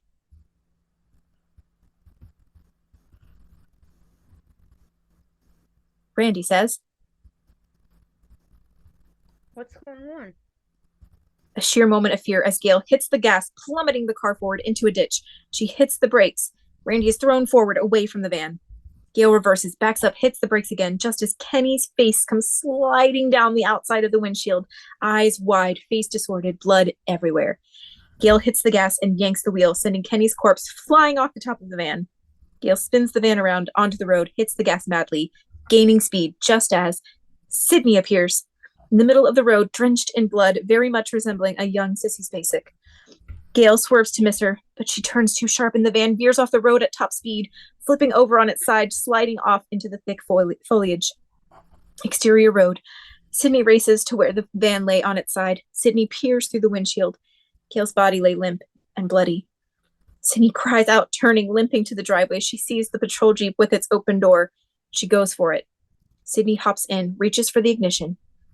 No keys. Shit. Just then, Sydney's eyes go to the front porch. She watches as the front door opens and a figure appears in the darkness, undetectable. Sydney throws the headlights, illuminating the front side of the house, revealing Dewey standing in the doorway. Dewey! Sydney opens the jeep door, moving to him, noticing his body slumped, knees buckled, and then his body falls forward, slowly, deliberately hitting the porch hard. Standing behind him is the ghost. Sydney screams from the bottom of her soul. Sid jumps back inside the jeep, closing the door, locking it. She reaches over and locks the passenger door, and then she waits and watches as the ghost leans over Dewey's still body, fumbling with something. Then the figure stands upright. In his hands, he holds the keys. They jingle in the wind, the ghost toying with her, enjoying this. Sydney, hysterical, locks eyes with the figure as he moves to the door. Sydney leaps on it, holding the lock button down. It's making it impossible to unlock. Her face is pressed against the glass, inches from the masked figure. She uses every ounce of strength when suddenly the ghost disappears, dropping down below the window, out of her view. Suddenly, Sydney moves to the center of the jeep, trying hard to listen over her own rapid breathing, every sound amplified. Then she hears it, the soft jingling of keys near the passenger side door. She pounces on the lock, holding it down. A shadow cuts the beam of the headlights, unseen by Sydney. The lock turns on the other side. Sydney leaps over and holds it down, securing it. This is beyond nerve-wracking. Sydney is certifiable. Her eyes spot the police radio for the first time. She grabs the mouthpiece and hits the switch.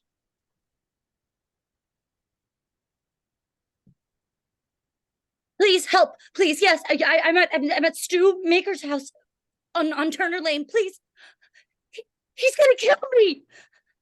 Exterior, front of jeep. And go through the front windshield. Sydney ranting into the police van. She doesn't see the ghost figure open the tailgate door of the jeep and slowly crawl in behind her. The ghost figure reaches out and grabs hold of Sydney's neck. Sydney, with surprising strength, spins around and attacks the ghost. She falls back against the dash, legs out, kicking wildly at him. Her hand reaches for the door, finds the lock, the door lever. She pulls. The door swings open. Sydney falls out of the door, hitting the ground. Exterior front door.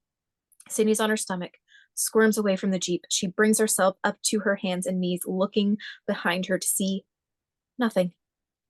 The ghost has disappeared. Sydney's eyes roam the yard, but he's nowhere. Completely gone, vanished. Sid crawls to the front porch where Dewey's body lay. Thinking quickly, precisely, she reaches to Dewey's holster and grabs his gun when a voice echoes behind her.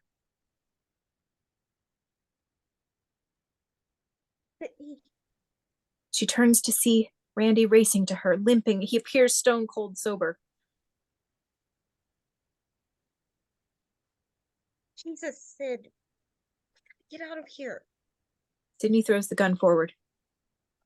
Stop. Right there. Don't shoot. It's me. Don't come any closer. Listen to me, Sid.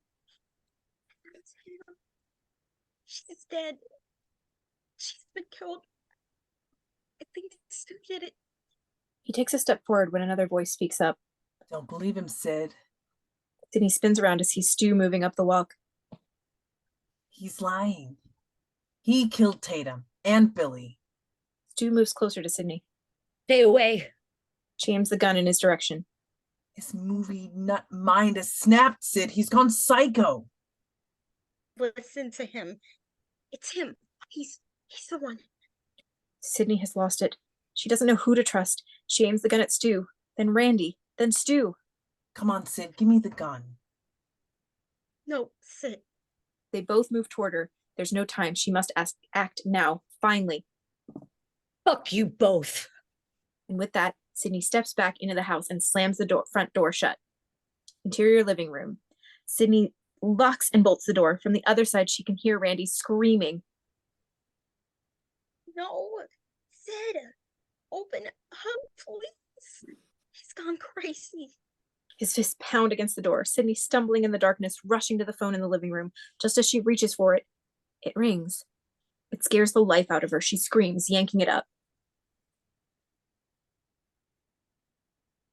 Oh! Having fun, Sydney. Sydney falls apart, screaming. No. She throws the phone down, disconnecting the call. Sid moved back to the door. Randy screams. A noise upstairs. Sydney looks up the staircase into the darkness, her face shocked to see Billy emerging from the shadows, stumbling down the stairs, very much alive.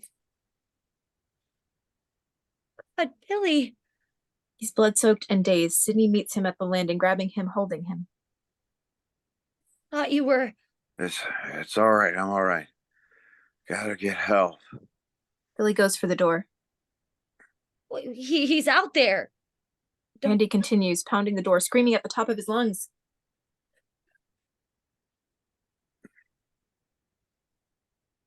Randy says.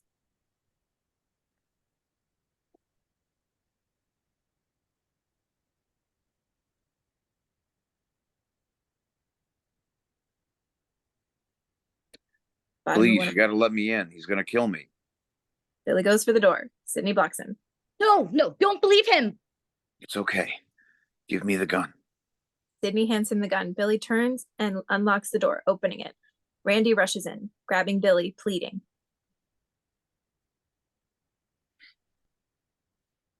Shh, it's okay. Stu's flipped out. He's gone mad. Slowly, a small smile creeps across Billy's face. We all go a little mad sometimes. Randy squints, confused, as Billy aims the gun at Randy and pulls the trigger. The blast throws Randy's body against the wall before sliding to a heap on the floor. Still. Anthony Perkins. Psycho. Billy turns to Sydney, who stands only feet away, face aghast. Fuck, no, this can't be happening. Billy's eyes are on her, unmoving. He sticks his tongue out and slowly licks the blood dried to his face, tasting it. Corn syrup. Same stuff they used for pig's blood. Carrie. Sydney is dumbfounded. Slowly, she takes a step back, moving into the dark refines of the kitchen. Billy lurches forward in a fake-out, baiting her. She takes another step back, petrified. Close on Billy's face, it is no longer familiar to Sydney. There's something inhuman now about his features. His expression is pure evil. She takes another step back, shrinking into the dark kitchen. The camera takes a moment to adjust in the darkness as the outline of a figure appears. Standing right behind Sydney, she continues to back up, moving right into the arms of Stu. Sydney spins around, her mouth open in speechless horror. Please, help me. Stu stares back at her, eyes wide, lips curled in a subtle smile as he holds a small, compact cellular phone up to his face. Surprise, Sydney. His voice sounds affected now, the voice of the killer. Sydney looks back to Billy, then to Stu, then to Billy again. It's become all too clear. She stands between them, her mind racing, calculating. She bolts into the living room. If for no other reason than to put space between her and them, they stand in the entryway, trapping her in. Where are you going? It's not over yet. We've got one more surprise. Stu, I believe it's your turn. Oh, yeah. Stu disappears into the kitchen. What's wrong? You look like you've seen a ghost. Sydney stands, trying hard to hold a calm resolve. A noise comes from the kitchen, a low, dragging sound. Stu reappears from the front hall, wrestling with someone, close on Stu. He has a body in tow. He thrusts it forward and rolls it into the living room. Then he looks down to find her father, bound and gagged, his eyes wide in fear, very much alive. She starts for him. Close enough. Stu places the cell phone in Mr. Prescott's shirt pocket. Guess I won't be needing this anymore. Why are you doing this? It's all part of the game. Called Guess How I'm Gonna Die. Fuck you. We already played that game. You lost, remember? You have to play, Sid. Don't want to disappoint your dad. He's been waiting around all night. It's an easy game. We ask you a question. If you get it wrong, you die. And if you get it right, you die. Racy. Both of you. The official term is psychotic. You'll never get away with this. Tell that to Cotton Weary. You wouldn't believe how easy it was to frame him. Yeah, we just watched a few movies, took a few notes. It was fun. Billy and Stu relish their madness, proud of themselves. Sydney looks to her dad, sees the tears in his eyes. She looks back to Billy, unflinching, a determined look on her face. Why did you kill my mother? Why? Why? Did you hear that, Stu? I think she wants a motive. I don't really believe in motives, Sid. I mean, did Norman Bates have a motive? Stu plays along, shaking his head. Nope. And did they really ever explain why Hannibal Lecter liked to eat people? I don't think so. You see, it's scarier when there's no motive, Sid. I don't understand.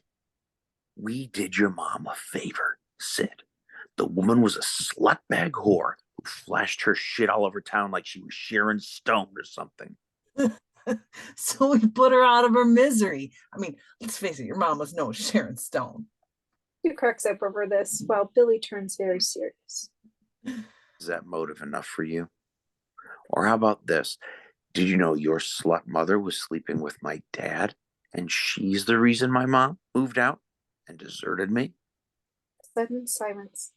Sydney is rigid with shock, his words resonant with truth. What? Even Stu is surprised with his seriousness. Think about it. On the off chance I get caught, a motive like that could divide a jury for years, don't you think? You took my mother, so I took yours. Big sympathy factor, maternal abandonment, causes serious deviant behavior. It certainly fucked you up. I mean, it made you have sex with a psychopath. That's right. And now that you're no longer a virgin, you gotta die. Those are the rules. Billy sits the gun down on the table near the foyer, and then moves to Sydney with the butcher knife in hand. Pretend this is all just a scary movie, Sid. How do you think it's going to end? Sid doesn't respond. This is the best part, Sid. Billy's got it all figured out. Why do you think we kept your father alive so long? Why did we save you for last? You know what time it is, Sid? It's after midnight. It's your mother's anniversary. We killed her exactly 1 year ago today. Billy turns to Stu with the knife. They eye each other. Ready? Yeah. Billy pulls the knife back and brings it forward, quickly slicing into Stu. He stumbles to his knees, wincing in pain. Oh, Jesus. Sydney screams as blood gushes, real blood, a dark, deep red. Stu inspects the wound to his side, then he smiles. Oh, good one. My turn. Takes the knife from Billy.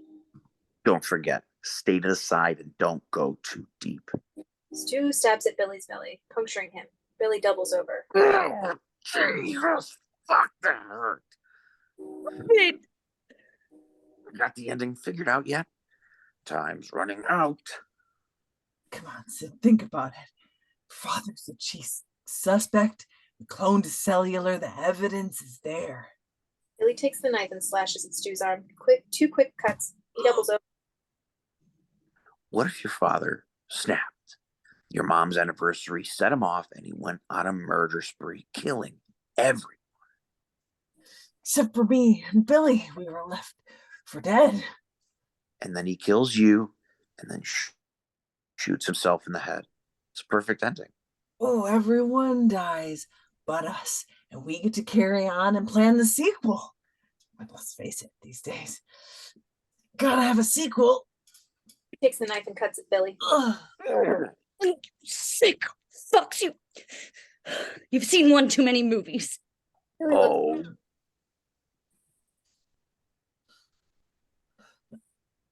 Oh, oh, Sid, don't blame the movies. Movies don't create psychos. Movies just make psychos more creative. Stu staggers a bit. That's it, Billy. I can't take it anymore. I'm feeling woozy. Get the gun. I'll untie Pops. Billy moves to Sydney's father.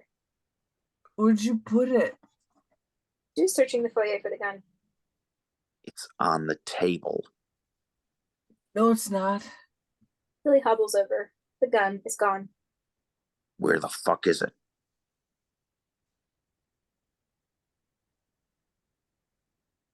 That's Gail. Gale says, Hang on, Gail's code.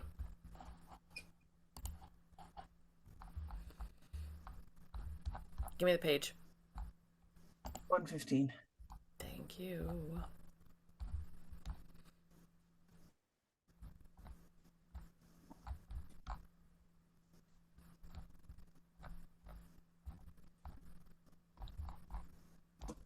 When does he say, please don't tell my mom and dad? For me, it's so 114. mad. Top, if that helps. Mine says 114 at the top. If that Thank helps. you. Yep. Gotcha. Sure. Where the fuck is it? I've got an ending for you. The reporter left for dead. In the news van comes to, stumbles upon you two dipshits, finds the gun, fumbles your plan, and saves the day. Sydney steps forward. I like the ending. I like that ending. Billy lunges at Gale, but she holds steady. Billy and Stu eye each other. She can't get both of us. Odds are she'll miss anyway. In a mad rush, they storm Gale, heading straight at her. She pulls the trigger, but nothing happens. The safety is on. Billy charges forward, grabbing hold of the front door, slamming it shut. It catches Gale in the face, knocking her backwards out the door. She goes down, out. Cool move. Billy steps out the front door and retrieves the gun from where Gale lays. Then he turns back inside the house to find Sydney gone. Where'd she go? She looks around, staggering now, bleeding heavily. Sydney has completely disappeared. Only her father, bound and gagged, remains in the living room. I don't know, Billy, but I'm hurting. Where the fuck did she go? Suddenly, the phone rings. Billy and Stu look at each other, completely surprised. Billy scrambles over to the phone. Hello? Are you alone in the house? Billy looks to Mr. Prescott. The cellular phone is gone. You bitch! Where the fuck are you? Not so fast. We're going to play a little game. It's called Guess Who Just Called the Police and Reported Your Sorry Motherfucking Ass? Billy looks around the living room. Find her! Billy is fuming now, slightly staggering and starting to lose it. He screams at Stu, who has fallen to his knees. Find her, you bitch! I can't. I'm bad off, Billy. You cut too deep. Billy throws the phone at Stu. He mouths to him so Sid can't hear. Talk to her. Then Billy takes off for the kitchen. Stu takes the phone.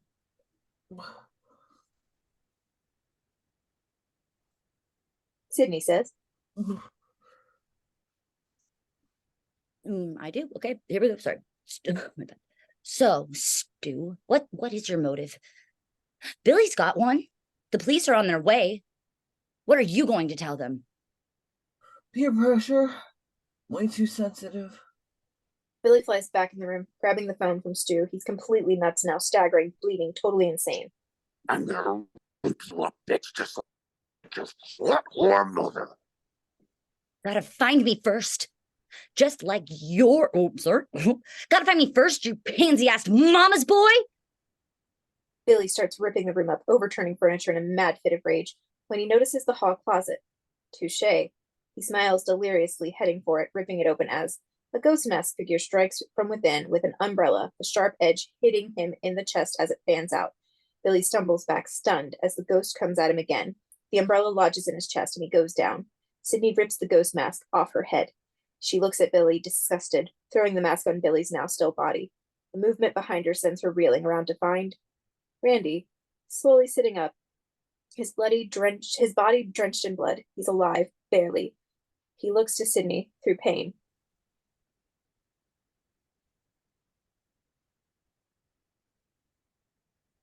About horror movies. The final scene just goes on and it gets so stupid. Randy manages to stand when a figure comes leaping at him, completely unexpected.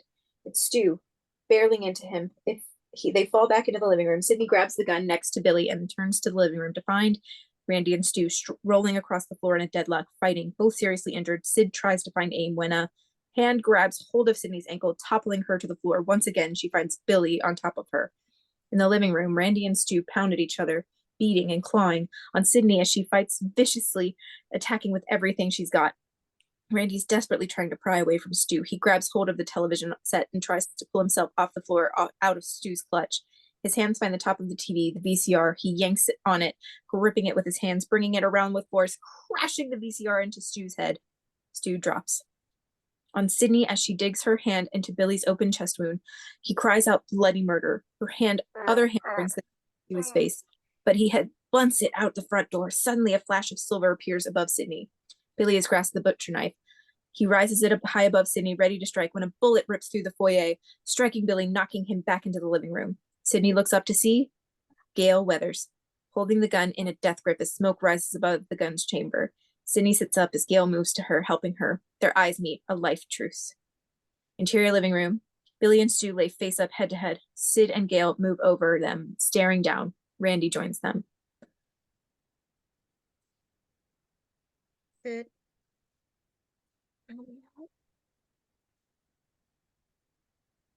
I'm a virgin and pretty happy about it right now. Sydney nudges their bodies. They both stir. Careful. This is the moment when you think the killer's dead. Then he springs back to life for one last escape. Sydney grabs the gun from Gail. Not this time. She positions her foot on Stu's chest and aims. And this Billy stud bucket is for having an incredibly small weenie. She fires another perfect shot. They're both goners. Sydney drops the smoking gun. This is for my mom, asshole. She shoots him in the forehead, a clean and perfect shot. Then she aims the barrel at Billy, whose eyes suddenly open, blinking at her, blood bubbling from his lips. He's not yet dead. Their eyes lock. And once again, this Billy stud bucket is for having an incredibly small weenie. She fires another perfect shot. They're both goners. Sydney drops the smoking gun, standing silent over their bodies. A quiet moment when suddenly a figure lunges at them. Both Sid and Gail and Randy scream in epic, final scare proportions as Mr. Prescott leaps forward, still bound and gagged. Sid catches her breath, relaxing. Buddy. She rushes to him, untying him, while Gail moves to the bookcase and retrieves the hidden camera. I want a close up. Randy appears by Sydney's side, helping her untie her father.